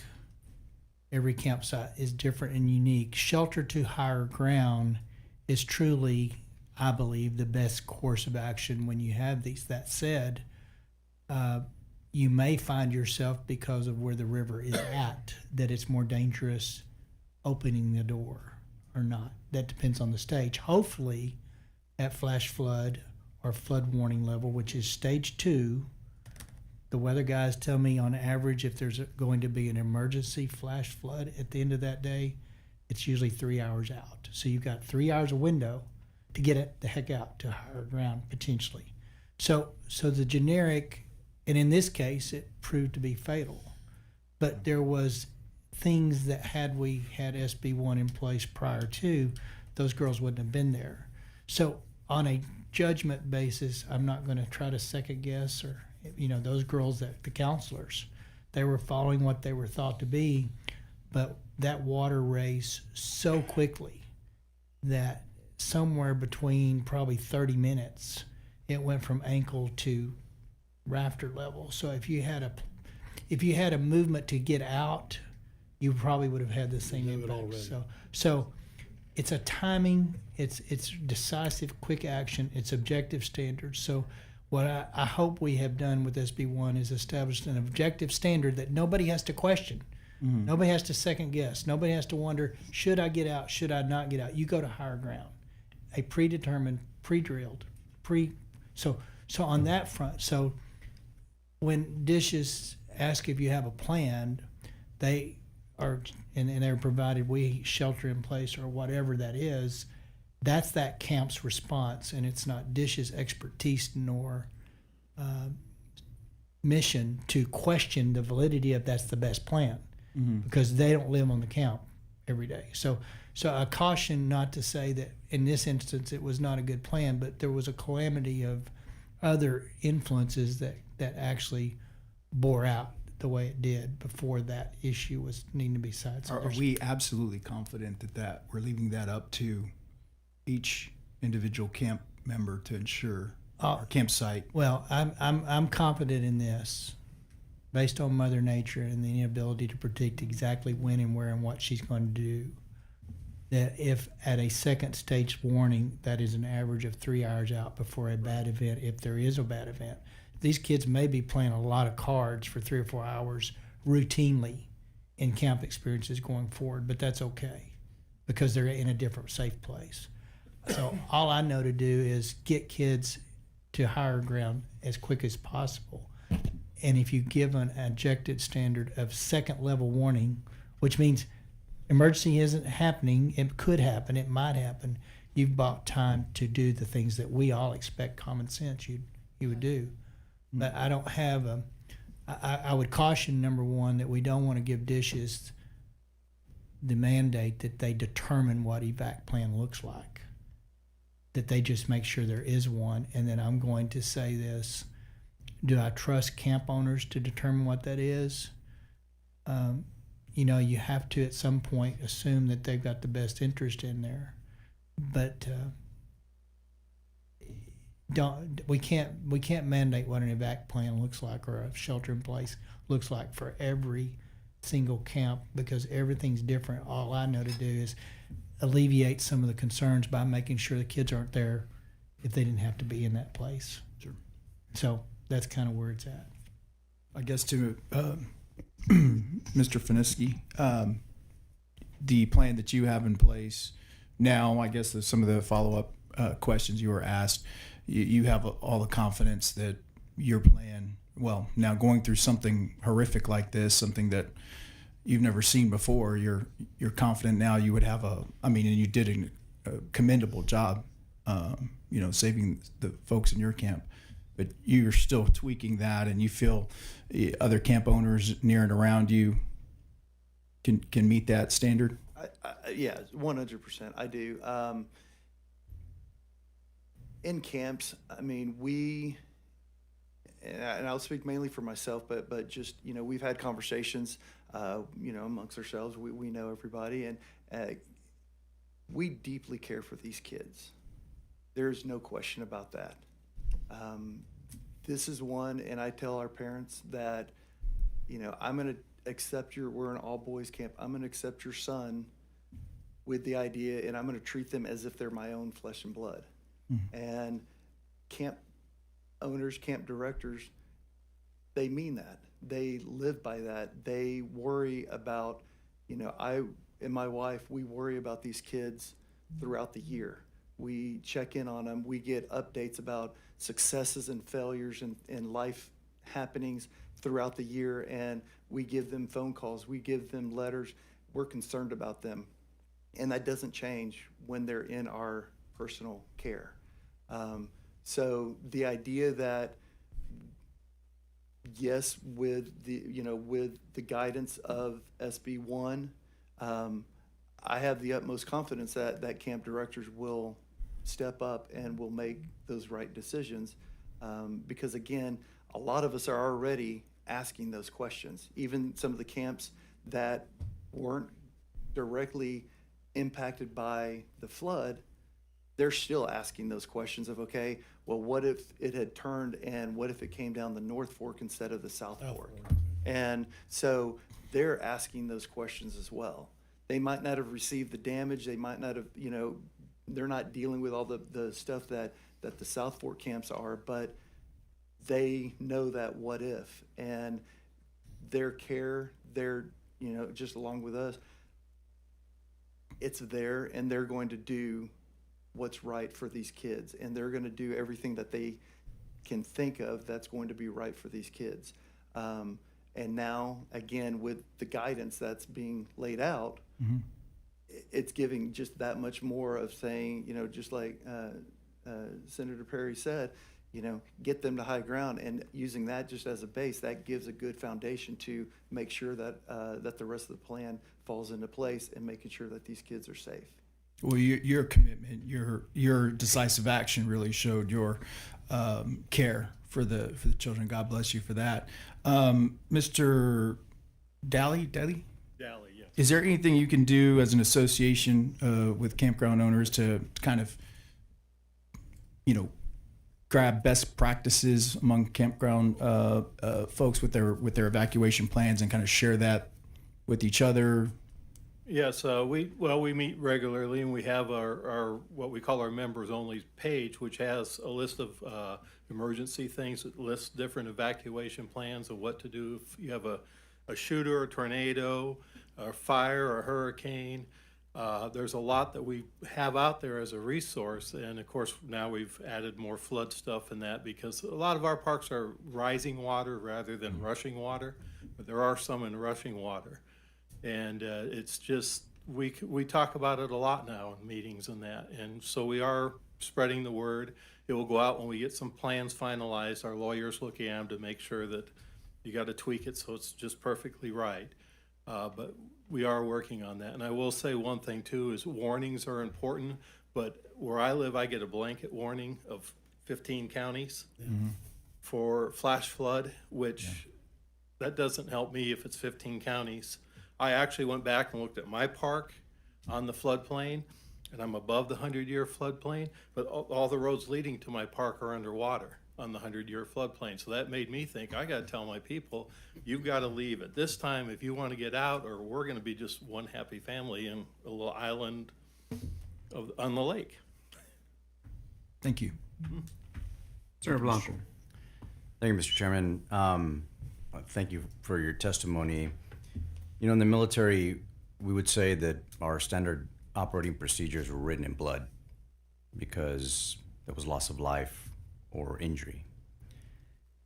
So just to follow up on Senator Hinojosa's question, and I understand that there's no one size fits all because there's just so many different places, but I guess my question is for Mr. Book from Dishes. What does a state agency base its emergency plan on? Is there a gold standard or some kind of basic place you start from as an agency to say these are the minimum requirements?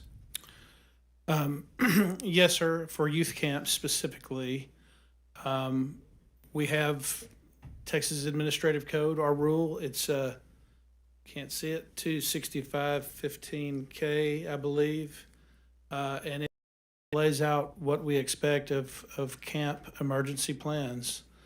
But again, right now it's the camp's responsibility to produce their own plan, and we just verify that it meets those 4 things, that it addresses disaster, serious accident, epidemic, or fatality.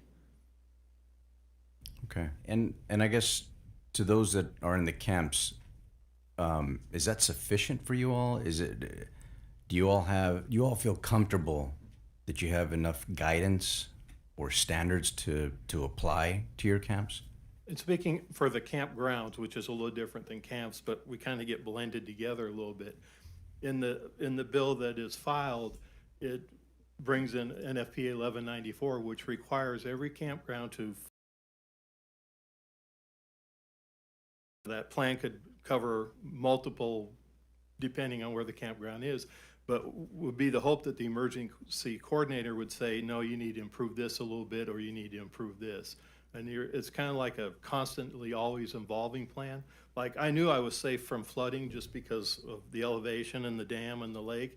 I didn't really think about the roads flooding until I looked at it, and then I was like, oh wow, there's no way out once the roads flood. Will that happen? I think the dam will probably break before that happens, but it just made me aware of, hey, I need to really look at a little bit more. So I've kind of tweaked my plan for my park. Thank you. And just a follow-up question to Mr. Book. So these emergency coordinators, what are the training requirements that they have to go through? Well, we don't have emergency coordinators. We have registered sanitarians that verify that the camps meet 86 different inspection criteria. The emergency, the requirement for an emergency plan is just that they have a written plan in place, and we trust that the camps know their camps the best, that they know what it's going to take. Now, one thing that I failed to mention a minute ago after reviewing my notes, those plans are required to include procedures for emergency shelter and for evacuation. So our inspectors are reviewing it to that level to make sure that it hits those points. And your inspectors have received their training from where? Well, they're registered sanitarians. They have to have a bachelor's in science, so many hours of science, and then they have to go through a certification process. But the certification process is like pointed towards sanitation, right? Public health, like clean water and disposal of waste. And we do full retail kitchen inspections when we're at each camp. So that certification from those inspectors is not necessarily emergency response or these type of situations. It's more sanitary and public health? Yes, sir. And honestly, when reviewing SB1, one of the things that we've requested is some actual certified emergency management coordinators for our team. If the expectation is that DSHS starts to approve emergency plans, we're all for it. We're here to help with this situation. Obviously, this is way beyond what we would have ever wanted to happen, right? Because we're here to protect life and prevent people from getting ill, injured, or death. And obviously, this is not what we want to happen. So if the idea is that DSHS needs to start approving emergency plans, then we'll need some emergency management coordinators on our team to do that. Thank you, Mr. Chairman. Thank you. Senator Perry. No, I'm good. Senator Bedcourt. I want to thank you, Mr. Chairman. You brought up a very good point. About you made the right choices. First off, you kept the phone on, okay, and then you tell your people not to disable the alerts because 29.5% of Texans know how to disable these alerts. That's 6 times more than what happens in Vermont, for example. Now, to Senator Schwartner's question, you do have some fundamental bandwidth issues, even with these current networks that we're using, that could explain why you effectively browned out, okay, in your area, because there's a system overload. The signal carrier has gone down in your area for some reason. Maybe it was a function of the storm. That's why it's so important to have redundancy on top of those networks. That's why we're thinking Starlink or some other possible parallel path communication so you would get that alert. And we're trying to put the same technology into the flood warning system as well, because you can't just rely on just this network anymore. That's, the old school sirens are designed to get people's attention if all else fails, and try to get them out of the way. Mr. Chairman, if we could, I know we have Nim in the back, and you're going to call him up. Okay, fine. Thank you. So that's. Are you done? All right, done. So, Mr. Robertson, you have a statement you wish to? Yes, sir, if I may. Yes, please proceed. Chairman Perry, members, my name is John Robertson. I'm here today on behalf of Camp Longhorn. And as I mentioned to Senator Flores, we would like to change our registration from on to support of SB1. First, let me say that our hearts are broken and hard to do this after this morning by the tragic losses suffered during the July 4th floods, particularly the families that lost their children. There are no words that can ease the pain, but it's in their honor that we commit ourselves to working together to ensure every child who attends camp in Texas is safe. Camp Longhorn was founded by Texan Pat Robertson in 1939 on the shores of Inks Lake. Today it serves more than 5,000 campers each summer. We appreciate Senator Perry addressing the differences between camps that sit on lakes and those that are located on rivers. Camps across Texas are as diverse as our geography. A measure may be appropriate for the Guadalupe River does not necessarily translate effectively to a body of water such as Inks Lake. I believe that's what SB1 is a giant step forward, keeping kids safe. And we're committed to work together to craft policies that both honor the memory of those lost and ensure the safety of every child who attends camp in Texas. Thank you for your time, your consideration, and happy to answer any questions you may have. Senator Schwartner. Thank you, Mr. Chairman. Mr. Robertson, I know your area fairly well. It's right below Buchanan Dam, and LCRA releases water there occasionally, and of course the structural integrity of the dam is. But can you kind of illustrate about how much communication you have with LCRA and when they release water? I know they alert downstream, but also what is your involvement there? How close are you? Do you monitor? Yeah, we stay. Pardon me. Excuse me. Let me finish. We monitor the LCRA. They alert us in several different ways. They use text. They use emails. They do phone calls, and we have all of our senior staff members at camp, plus our office staff, monitor those and are aware should one phone be out of service, then there's backup so that the others receive that. LCRA over the years has become extremely effective at predicting the amount of water that they're going to have coming into Buchanan, and therefore the amount of water that they're going to have to release through the floodgates. Has your camp ever flooded?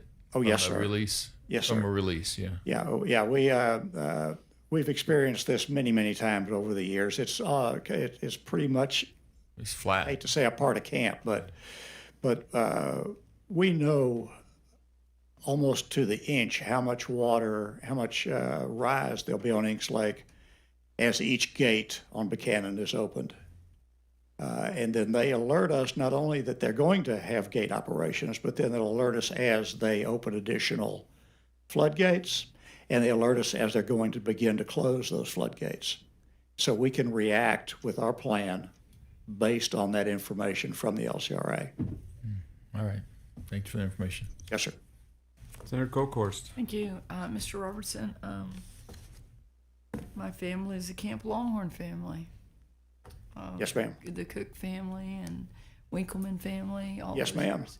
I'm the only Winkleman sibling that didn't go to camp. I wasn't going to leave home. I'm just a country girl from Brenham, and I never wanted to leave. There's nothing wrong with that, ma'am. I know, but I'm given a hard time by my siblings for sure. I want to ask you what you did the weekend of July 4th and 5th. We actually had a pretty good rain event at the same time that all this was occurring around the state. It had very little effect on Inks Lake, just a few inches or so, a fair amount of debris that came from little areas around the lake. The biggest effect we had was that was our Visitors' Day. That weekend of July 4th. So we had to do a drive-through Visitors' Day as everything was so soggy that we couldn't park cars. Other than that, camp went along as it would normally do so. When Buchanan did finally open, they did. What were your what are your procedures? Okay, thank you. But by the time the water reached the height of Buchanan Dam, is I believe the 7th. As soon as we received notice from the LCRA that they were going to begin gate operations with one gate and subsequently up to 4, we have several cabins that are low-lying, fairly close to the water. We moved all of the campers from those cabins. We moved them up into permanent structures up on high ground, and that gave us time for them to pack overnight bags and move up to that area. Other than that, we restricted, of course, all lake activities because of the high water. And other than that, we proceeded pretty much camp as normal. Pat was whom to you? Your dad? Tex and Pat, my mom and dad. Yeah. That's right, Tex. So y'all have had this camp for how long? The first year was 1939. I personally have been involved as a camper and a counselor for 75 plus years. A couple of years overseas with the Marine Corps, but other than that, I was there the whole time. So, Mr. Robertson, you were here for this morning's testimony. And, yes, ma'am. As a family camp operator since 1939. What have you learned from what happened at Mystic, which is one of y'all's sister camps across the way, but a girls' camp that, you know, you've known forever? You know, first off, I repeat my earlier statement that words can't express what it feels like. You know, being a dad and a granddad, I can't imagine, but I certainly understand. Every time an event, whether it's serious as this one or minor, which occur at camps over the years, we look at everything we do in the light of that event and say, what can we do better? What if that were to happen here? What might we think about before that happens at Camp Longhorn? So this doesn't happen just while camp's going on or when they open the gates on Buchanan. It happens, you know, as Scott said, it happens year round. We think we love and we live camp day in, day out, all of our lives. So our heightened standards here and the tragedy of the July 4th floods, do you think as a camp, the 1,000 plus, but the 350 plus that you oversee, do you think everyone understands the serious nature of complacency? It's the word used by the parents. And be prepared. I don't think anybody who has any understanding of what we heard this morning can doubt that the danger of complacency is more than we can live with. Well, Mr. Robertson, Tex and Pat and all of your family has been revered by my family. And as these parents said when they dropped them off, and you've had my great nieces and nephews there this summer, it is expected that they will be safe. I beg you to take that message to the other camp operators, because you are respected, because you have been in this business since 1939. Make them sit up in their seats and say, this is a minimum that you should do, SB1. I think Be better. The provisions that this committee, has put into SB1, all of those are things that we've thought about.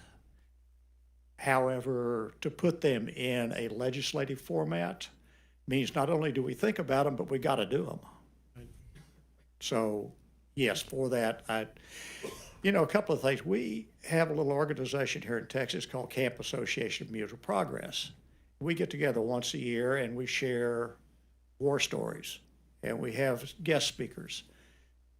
We would love to have involvement from anyone on this panel or anyone in the state.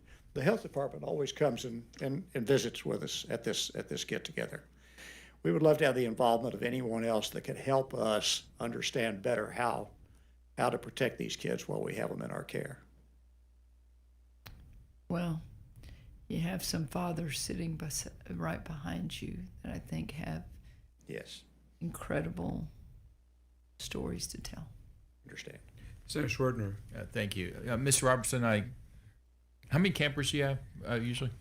Well, at the two camps that comprise the Inks Lake location, Inks Lake and C3, at any given time, roughly 750. Yeah, it's a huge camp, right? Did y'all, the night of the tragedy, July 4th, were you out there? Were you out there? I was not there at that time. Did they receive National Weather Service alerts on their phone? We received just typical. We don't really in Travis County. We're just across the lake in Llano County. Yeah. And yes, they were those. We heard those alerts on the phone. Yes. Right. And what's the elevation of Camp Longhorn from water level to maximum height on the ground? From the water level to the highest point of Camp Longhorn would be Church Mountain, which would be 890 is the lake level, and about another 900 to 1,000 feet. Oh, so it's quite high. I didn't realize you had that much elevation. My niece was actually at your camp during that time. My sister and brother-in-law went and got her the next day, actually. No offense to you. That was fourth term. Yeah, there was probably a lot of those families that were excited to come get their kids that day. But on your association or group that meets, certainly emergency management coordinators would be a good group to absolutely invite and give discussion and input from a expertise standpoint. Thank you. Senator Menendez. Very quick question, Mr. Fineski. You testified that your security guard didn't get a warning, wasn't aware, didn't alert anybody, correct? Correct. Your security guard overnight, are they stationed indoors or outdoors? They're stationed outdoors. Outdoors. So they roam the grounds. Most of the time, they are concerned with outsiders coming in. Sure. And that's what they're roaming the gates and things like that. And so that's why, when there are, any warnings or anything like that we discuss that with them at that point. So, real quick. So, moving forward, when the sirens get installed, if your security guard hears, it doesn't matter if someone doesn't get something on their phone, because then the security guard can come knock on your door and awaken you and say the sirens are going off. And exactly. And and we've got communications through cell phones, and they have a walkie-talkie that I sleep with right next to my bed, and so they can communicate that way as well. Thank you, Mr. Chairman. Senator Perry. Two things real quick, and I think we're highlighting some common sense stuff, but I want to go on. I noticed there's been a talk that sirens should be integrated with weather warning systems, etc. I would beg to differ. These are going to be so proprietary to a region and to a camp that it's incumbent upon the camp owners to probably could be integrated, but to what we've already heard, sometimes the electronics aren't working, or I get a 15 county flash flood warning which has no relevance to me. So at a minimum, an override, but it will be the camp operations that will sound the alarm, the PA, or whatever system. Secondly, is it uniform that every camp has security for all of the other disasters, bad people trying to get on? Or is that something you took on yourself? Because that was a question that came up with multiple conversations I've had, my night watchman, and obviously what we're looking for there is people coming in to camp unauthorized access. Is that something that's universal, or is that something each camp decides on its own? As far as I know, there is no rule for universal requirement, but there are a lot of camps that do that. Let me ask it this way. The geography of these are camps with young kids, girls a lot of times being on camps, and I understand security. I think y'all have a gated kind of We have a gated to be truthful, it's not a fence that's hard to scale. Maybe right. not. I guess my point is cameras with some person there watching activity off of cameras is probably not a bad idea. I know that people don't like that, but in the world we live in, I think that's just another one level of problems that we need to at least try to address. So I didn't know if it was required or not. I know you said you had a watchman. It's not required. We do. Our security, they roam. They're not stationed in one location. We do have cameras at the gates, and so do you have cameras along the fence or cameras around the cabin areas? We do not have any cameras inside of the actual campgrounds because we don't have that, but we do have it along the perimeter, at the gates, at the fence line. I think in a meeting with you and folks that it was mentioned that cameras are pretty cheap and night cameras are really cheap. Yep. And for like $15 a month, you can have a monitored system. Exactly. So something that we may think about between now and Thursday for sure. Thank you. Thank you. Members, any more questions? Thank you all very much for your testimony. Thank you all for being here. Thank you. At this time, I'd like to... So they just didn't actually do their PowerPoint. He kind of talked to us. We don't know. Mr. Buick, we didn't ask you to do your PowerPoint presentation. We don't I think consensus is we're good. We're good. If you're good. Of course. All right. You Good. actually, what we, in these kind of formats, we kind of like to just go straight to the issue and not give it the fluff of just preparation for sake of preparation. But if you had something important in your PowerPoint you wanted to let us know, we're more than willing to have that. I appreciate that, Chairman Perry. I think we covered. Thank you, sir. Appreciate it. We thank you for that. Thank you all for being here. At this time, I'd like to call up as a resource witness Chief Nim Kidd.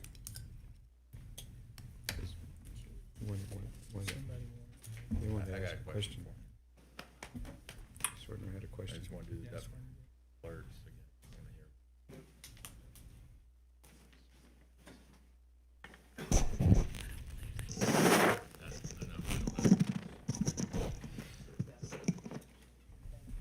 Chief, how are you? Good, sir. Thank you. You know the drill, your name and who you represent? Yes, sir. Nim Kidd, Chief of the Texas Division of Emergency Management. Senator Shortner. Thank you, Mr. Chairman. Chief Kidd, tell us again about National Weather Service alerts and how many phones don't get alerts percentage-wise, and do we have any data relative to, did they get them in the Hill Country the night of July 3rd/4th? So, thank you, Senator. So, we'll talk a little bit about the way the National Weather Service NOAA weather radios work. They're a VHF-based radio. There's about 7 different channels that broadcast from the National Weather Service offices. You may remember we have 13 National Weather Service offices in the state of Texas, in addition to 3 river forecast centers and the Southern Region home up in the Metroplex. Each meteorologist in charge and warning meteorologist from the National Weather Service local office has the capability to activate the National Weather Service NOAA weather radios. There is a system that patches that alert together to cell phone providers. And I think that's where we may have lost or have some confusion about if I can turn the alert off on my phone. Right. To your point earlier, valid point, different carriers, different cell strength, tower strength in different locations. So if you're on one carrier and I'm on another, that alert could go out, it could be broadcast. Your phone could get it, my phone could not. And so my hope is that we look at the actual NOAA weather radios. They're $35 at about every grocery store and Home Depot and Lowe's and everything else that you can find. They automatically tune to the most powerful channel in that area. They're plugged into power and they have a battery backup. But that can't be the only tool that we use. It just needs to be one of the tools that we use. I personally have very little faith in the phone's ability to know when it is in service and out of service. Nothing on the phone is going to tell you or me that my phone is not capable of getting that alert right now. I think many of us have had times when the cell works and the text doesn't, or the text works and the cellular side doesn't. So my hope is that the 2 points of contact is a good thing at a minimum of 2. I don't think it'll be a one-size-fits-all approach for every camp across the state because some will have fiber, some will have access to VHF radio, some will be so far down in canyons that VHF radio won't work, and we will need to get to the point where a responsible adult is inspecting those and verifying 2 points of contact. That system that you just mentioned has a backup, battery backup, and tunes automatically. What is that called again? The NOAA weather radios. Yeah. Is that in the bill as far as mandating that they each camp have one? Okay, thank you. That's all the questions I have for you. Thank you, sir. Sir Bedford. Then 2 questions just to follow up on that. The bill pattern does have a NOAA weather radio in it. When we look at, because of all the things you said, the real problem is you're not sure if you're in service or not. And if you're, and that at that point in time, and that happens regularly, and you could have different providers that it could be trying to serve the same area, one's in, one's out, true? Yes, sir. Right, and you've read the same IPAW study that we have about Texans. They're quite capable, 29.5% of them are capable of turning those alerts off. And that's probably due to the geography of the state, because just as one of the camp owners said, he's getting 15 county emergencies, and these are much more localized problems, true? Yes, sir. Now, we mentioned earlier, I think it was Dishes was looking for additional people because they need some emergency management coordinators. Now, do you all have any operability of working department to department? We would be honored to support the department, sir. Okay. And just one other point. I think when we look at this integrated gauge or flood warning system, to have any effect, I think we're going to probably, and I'm going to use the Upper Guadalupe River Authority as an example, where if we had a gauge that was upstream 7 miles up and it saw that meteoric rise that Senator Perry was talking about earlier, I'm going from memory, 26 feet in 45 minutes, we would have to probably signal that alarm automatically to have enough of those 24 minutes to be usable by the human beings down the road. Am I missing something? No, Senator, I don't think you're missing something. I think we should never trust a completely automated system. There always has to be a responsible adult paying attention. Right, and there has to be an override on it, but yes, sir. I think that we'd have to go with an automatic system if we were using that gauge 24 miles up. And if we have a false positive, I'd rather have a false positive than not, because we can should be able to turn that off either automatically or if we had to, disable it. Because if we're looking at 24 minutes, by the time, and the county that we were in, there'd be no way there'd be an intervention with those authorities to be able to say, I've got a positive signal, should I, hit the siren? If we're looking at that type of meteoric rise, we have to automatically hit that siren. Because we only had 24 minutes before that wall of water consumed everyone downstream. Yes, sir. Thank you. Any other questions for the chief? Thank you, Chief. For being here. I know you've been standing up, but I guess that was your choice. Yes, sir. All right. Out of honor and respect, and it's been mentioned many times, and Governor Abbott has been very, very clear, crystal clear with me. We are not stopping the search for SEAL. Thank you. Do that one more time. Say that again. Governor Abbott has been crystal clear with me. We are not stopping the search for SEAL Stewart. That gives me confidence. We are not. That we're going to do everything we can. Senator, we have used every human and animal technology that we are aware of and researching more every day. Okay. I know if it can happen, it will happen with Yes, people like you doing it. Yes, sir. Thank you. Thank you very much for that, Chief. With that, members, that concludes our invited testimony. And public testimony is now open for Senate Bill 1. As your name is called, please come forward. So the chair. So your testimony will be 2 minutes. And when you come up, say your name, who you represent, your position on the bill. The chair calls Candace Watkins, Steve Baskin, Paul Biles, and Ed Walker. Candace Watkins, Steve Baskin, Paul Biles, and Ed Walker.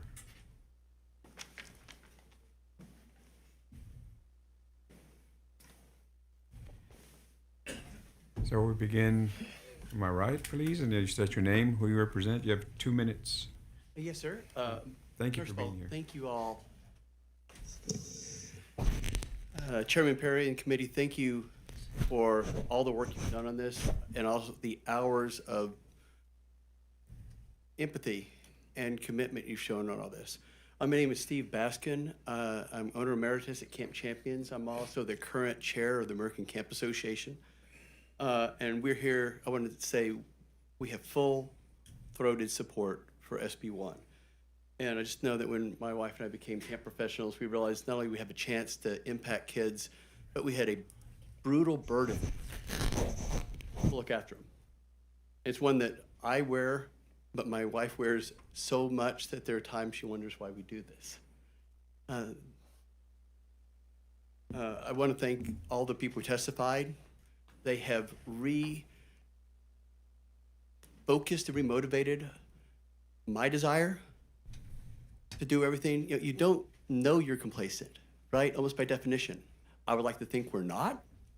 I've been called hard, but we're going to do everything we can. And also, I want to commit at the national level. I want the American Camp Association is going to learn from this and bring lessons that beyond the state of Texas to camps around the nation.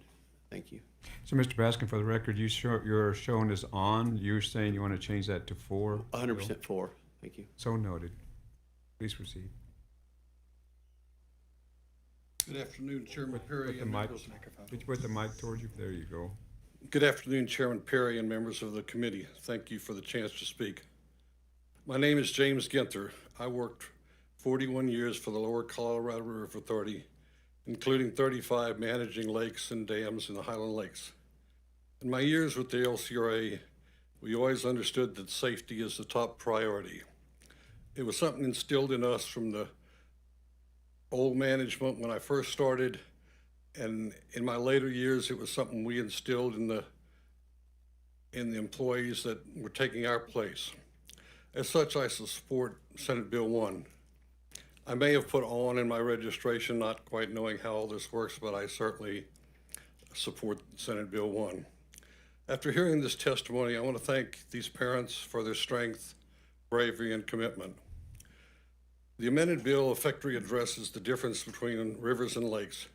It also provides powerful practices that will help protect children. I came today and been important to me, my family, and my career.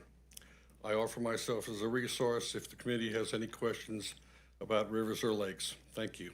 So you wish to change for the record your registers on to for the bill? For the bill, yes, sir. Thank you, so noted. Please proceed. Hi there, my name is Paul Biles. I'm the Executive Director at Teos Camp and Retreat. They're in District 18, so just down the road from you. And I first want to say when I signed up, it was on, but based off of Senator Perry's comments earlier this morning about some changes y'all have made even since the last, it would be for it. So noted. My concern was, again, back to those camps on the lakes and so forth, but also some wording in regards to providing lists of campers and staff and volunteers on site at the beginning of every session, and just whether that information would be kept private to the emergency management office, or is that going to be public information? And as you know, that people don't like sharing where they are and so forth, and so if we have a camper and a need of a separated family or some situations like that, or foster kids and so forth, that would be a dangerous situation that you'd be putting them in, saying that they're at our camp right now. And so I just want to make sure that y'all cover that basis as well. Okay. I've got 5 kids myself, and I send them to camp every year. I love it. I get to know the camp. They get to know the counselors. They remember them. But camp is important for kids. They need to get out into nature. They need to see God's creation, and we need to make sure they're safe. This morning before heading out, it was still dark out. I took my 2 littlest ones outside because right now several planets are aligning with the moon and you can see them all at the same time. My little son said, "Man, this is the best day ever." And those are the type of moments you see and you hear about at camps. And so it's important to keep them safe. And so I just really appreciate the work y'all are doing and continue, pushing forward and finding a solution that's going to work for all. Senator Perry. Yeah, I just want to make it clear, there's no requirement to list the campers, any of that. It's just develop a plan that you can find those campers. Gotcha. And identify them and account for them as quick as possible. So I know the language has been changing quite often in the last 3 weeks. So I hope that was never in there. I don't remember it being there, but it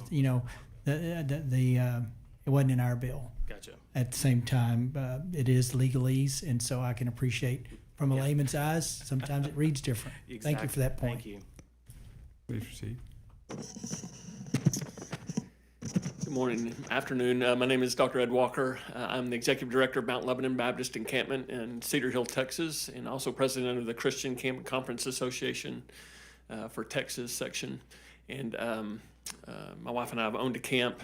I was saved at camp when I was a kid, grew up at camp, and so this is also taught camp management at Dallas Baptist University. So I've networked with camps across our state and the country and around the world even. So believe in the power of camp, and I'm really grateful for what I've heard among Senator Perry and others on the committee. I was too concerned about some just small aspects of the bill. I initially also put on and not realizing exactly what that meant, but it can certainly be in favor of Senate Bill 1. Again, another thing I enjoyed hearing is that our concerns I have sometimes with legislation with the best intent it can really do damage. Some of that because of inspectors who may not understand camp or who may mostly be in food service and are then expected to understand why camps operate. And I want to make sure the bill would focus on that. Also, there have been waivers in the past. For example, about 20 years ago, the legislature passed child protection training that we go through to make sure children are safe when they come to camps. And every adult volunteer from churches goes through that. They pass tests, they give us that information. And yet the next year after that was implemented, colleges were exempt from that. And so you can send your 10-year-old to a college campus. They can stay in a dorm room. Those food service personnel are not child protection trained. And those waivers were granted but through lobbying, I guess, or phone numbers that were, or donations. But colleges are able to do camps. We're not worried about them on floods, but we are in a lot of cases on other things. So those were my concerns when a bill like this, really with very short notice. We're the largest church camp, so we'll have 12,000 campers, 1,200 a week. Thank you. And so appreciate what y'all are doing. Thank you for your testimony, Senator Perry. Thank you for highlighting that other area that's outside the scope of SB1. But, I understand waivers and needs, and sometimes there's a practical application, but when the application is we just don't want to. And so maybe we'll revisit that in the next session. Thank you. Thank you for bringing it to our attention. Senator Kokhorst. Yeah, that was SB 253 in 2003. Mm-hmm. Right. We'll make that. Members, any other questions?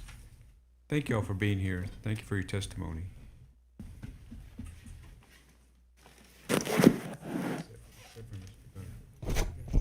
Just three. Chair calls Joe Alarcon, Kenneth Flippin, and Cyrus Reed.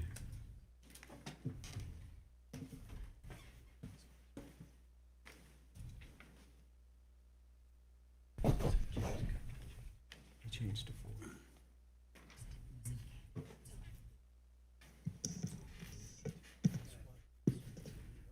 Is Candace Watkins still present? Candace.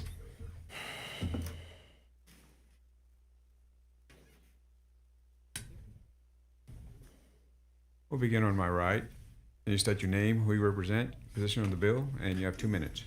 Yes, my name is Joe Alarcon. I am the CEO of Cedar Canyon Camps from Happy, Texas. Thank you for having me. Real quick, I am here to voice the strong support of Senate Bill 1, the Camp Reform Bill, to urge you to strengthen it with one critical missing element: emergency notification and communication. You asked a really great question earlier as to what are we missing. At the end of the day, it's really, really simple. It's going to be clear direction, notification, and implementation. Those are the 3 things that have been missing, and we're working towards that. My biggest concern is that when it comes to notification, at the end of the day, where I am at, I too, like many, am not getting proper communication and good information in order for me to make a good decision.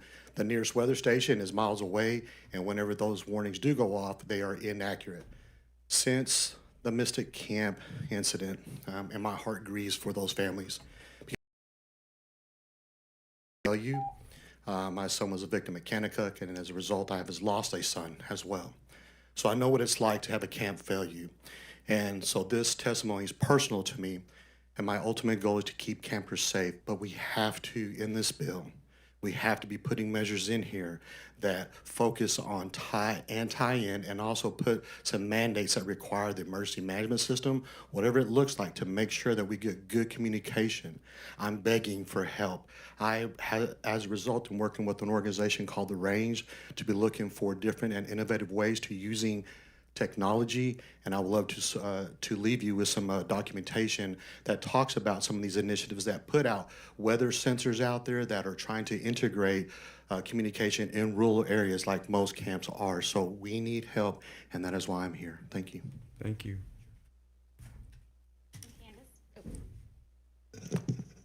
Hi, I'm Candace Watkins. Mr. Chair, thank you, and committee, thank you so much. I could just feel the love, and it's greatly appreciated. I'm one of the mothers, Callie, the McCown families. family friend, and so I'm here as Callie's friend and someone who was blessed to have her daughter Lenny as my daughter's best friend and as my bonus daughter. In our home, Lenny wasn't just Blakely's best friend. She was our family. She was our giggle buddy, our joy. Losing her has left a hole in our hearts that will never be filled. Lenny left a lasting mark on my daughter Blakely's life. Every day I see how much she misses her. She asks me like the hardest questions at night before bed. And then, yes, actually this morning she mentioned that yesterday, her first day of school, at lunchtime she waited by the door for Lenny to come out to give her a hug, and she wasn't there. The last day they spent together, they were being so silly. They were pretending they were little chefs and just giggling and asking what my order was. And I took pictures and sent them to Callie saying, I'm saving these for their high school graduation slideshow. I never imagined they wouldn't make it to high school together. For me, I carry the heartbreak of losing Lenny, who I loved like my own. And for Callie, Michael, Bates, and George, and the whole entire family, it is the unbearable pain and heartbreak of living without her. Blakely also lost 2 other friends that day, a reminder that so many families are grieving the same tragedy. The ripple effect of this loss reaches far and wide. It has changed lives forever. This wasn't just a flood. Floods are inevitable, but the tragic loss of life is a sad reminder of how deeply unprepared we can be. My hope is that these girls' memory moves all of us to act, so no other family has to carry this kind of loss. Thank you. Thank you for your testimony. Thank you for being here. Thank you, Kenneth Flippin with the Texas chapter of the U.S. Green Building Council. We strongly support this bill, and we thank you for it, Senator Perry. I also want to say that as a young person, I went to a Christian youth camp, and it definitely is the reason, or one of the key reasons why I was a circuit preacher at the age of 16, because of the influences at that camp. I want to also thank the families. Advocating for building codes is really boring most of the time, but they do save lives. Codes save complacency, and this bill does that. The key provisions that we support is the prohibition on buildings in the floodplains at youth camps. That's so important. And also the FEMA exemption part. We offered some suggestions. I think your approach is even better to say, it doesn't matter if you got the FEMA exemptions, we're going to apply this. We do have a couple suggestions. One thing is that specific language says that they may not. We think it should say shall, just because may leaves a little bit more as far as prohibiting the license. The other thing that I want to say, and I shared this with y'all, is that there's 600 to 700 camps that aren't for children. And we want to point out that the things that Cyrus and I are going to suggest is that in those camps, there should be a prohibition in building in the floodways. And if you're building in the floodplains, you should have to build according to code, which is 1 foot above the flood line, okay? And the floodplain, the reason I want to explain this is the difference between, as you can see, this is the channel. Outside of that is the floodway, and then further on is what is called the floodplain or the floodway fringe. And if we build in the floodway, you're basically building in the place where the flood is definitely going to come. And we shouldn't have buildings in there at all, even if they're not youth camps. And for those reasons, we wanted to do that. Encourage y'all to support those. If y'all have any questions, but thank y'all for this bill. Thank you for your testimony. Yes, sir. Thank you. For the record, Cyrus Reed here on behalf of the Lone Star chapter of the Sierra Club, very much in support of SB1, and it sounds like the committee substitute. First, a little personal privilege. I want to thank the families for coming. As the father of 3 children, many of who are involved in, all were involved in Boy Scouts, Girl Scouts, went to lots of camps. you did lobby. You came here, you had the governor put this on the special call for the second session, and you have a much better bill because of what you told. I thank you, but I also thank them, and my heart goes out to them. And I hope that God gives them peace. Sierra Club, as you know, is an organization that wants to get people outside, so camps are important to us. We support the bill. In the written testimony, I don't have a lot of time. There are some suggestions along those lines on floodways and floodplains. There may be, and it sounds like your committee sub is dealing a little bit with this, but there may be areas where it's okay to build in the floodplain if you put in some protections on the type of construction you do. And there are modern codes. The American Society of Civil Engineering has both a 2414 and now a 2424 suggestions for how to build in floodplains, looking at minimum finished first floor elevation of all new developments, looking at allowances, looking at some of the flood protection aspects and flood resistance materials are all things that we could consider. If it's not perhaps in this bill, it could be something we'll look at the future, really not only for campgrounds and camps, but really for all buildings. We as a state, and I've mentioned this before, at least in the counties, we have a minimum codes that's based on 2006. Obviously, many counties have now gone beyond that, but establishing some minimum standards, maybe having Water Development Board look at guidelines for within the floodplains are things we should look at in the future. And there's some more issues in my testimony, but I'm happy to work with this committee, and I appreciate this. Thank you for your testimony. Members, any questions? Thank you all for being here. Thank you. Thank you very much. I see no one else registered for public testimony. Is there anyone wishing to? Public testimony is closed. Members, it's time to vote. If y'all are ready, Senator Perry moves adoption of the committee substitute for Senate Bill 1. Is there objection? Hearing none, the committee substitute is adopted. Senator Perry moves that committee substitute for Senate Bill 1 do not pass, but that Senate Bill 1 do not pass, but that the committee substitute adopted in lieu thereof do pass and be printed. The clerk will call the roll. Court. Blanco. Campbell. Hinojosa. Colkhorst. Menendez. Schwartner. Aye. 8 ayes. Motion passes. 8 ayes, 0 nays. Committee substitute Senate Bill 1 passed. Will be favorably referred to the full Senate. Mr. Chairman, thank you for leading the charge here on the administration of the bill today. It'll be on the floor tomorrow. You're going to be first up, but we're not starting till 7 for things outside our control. Just kind of FYI, there's some time differences on when bills can be heard, and the bill we got to hear outside of this one can't be heard till 7, so we can't have it earlier, so we would have. That said, I usually open with a prayer on these kind of deals, but we've prayed together as a group. But here's my prayer for you today, if I were to give one. And I know public prayer is a locker for some people. I run to it.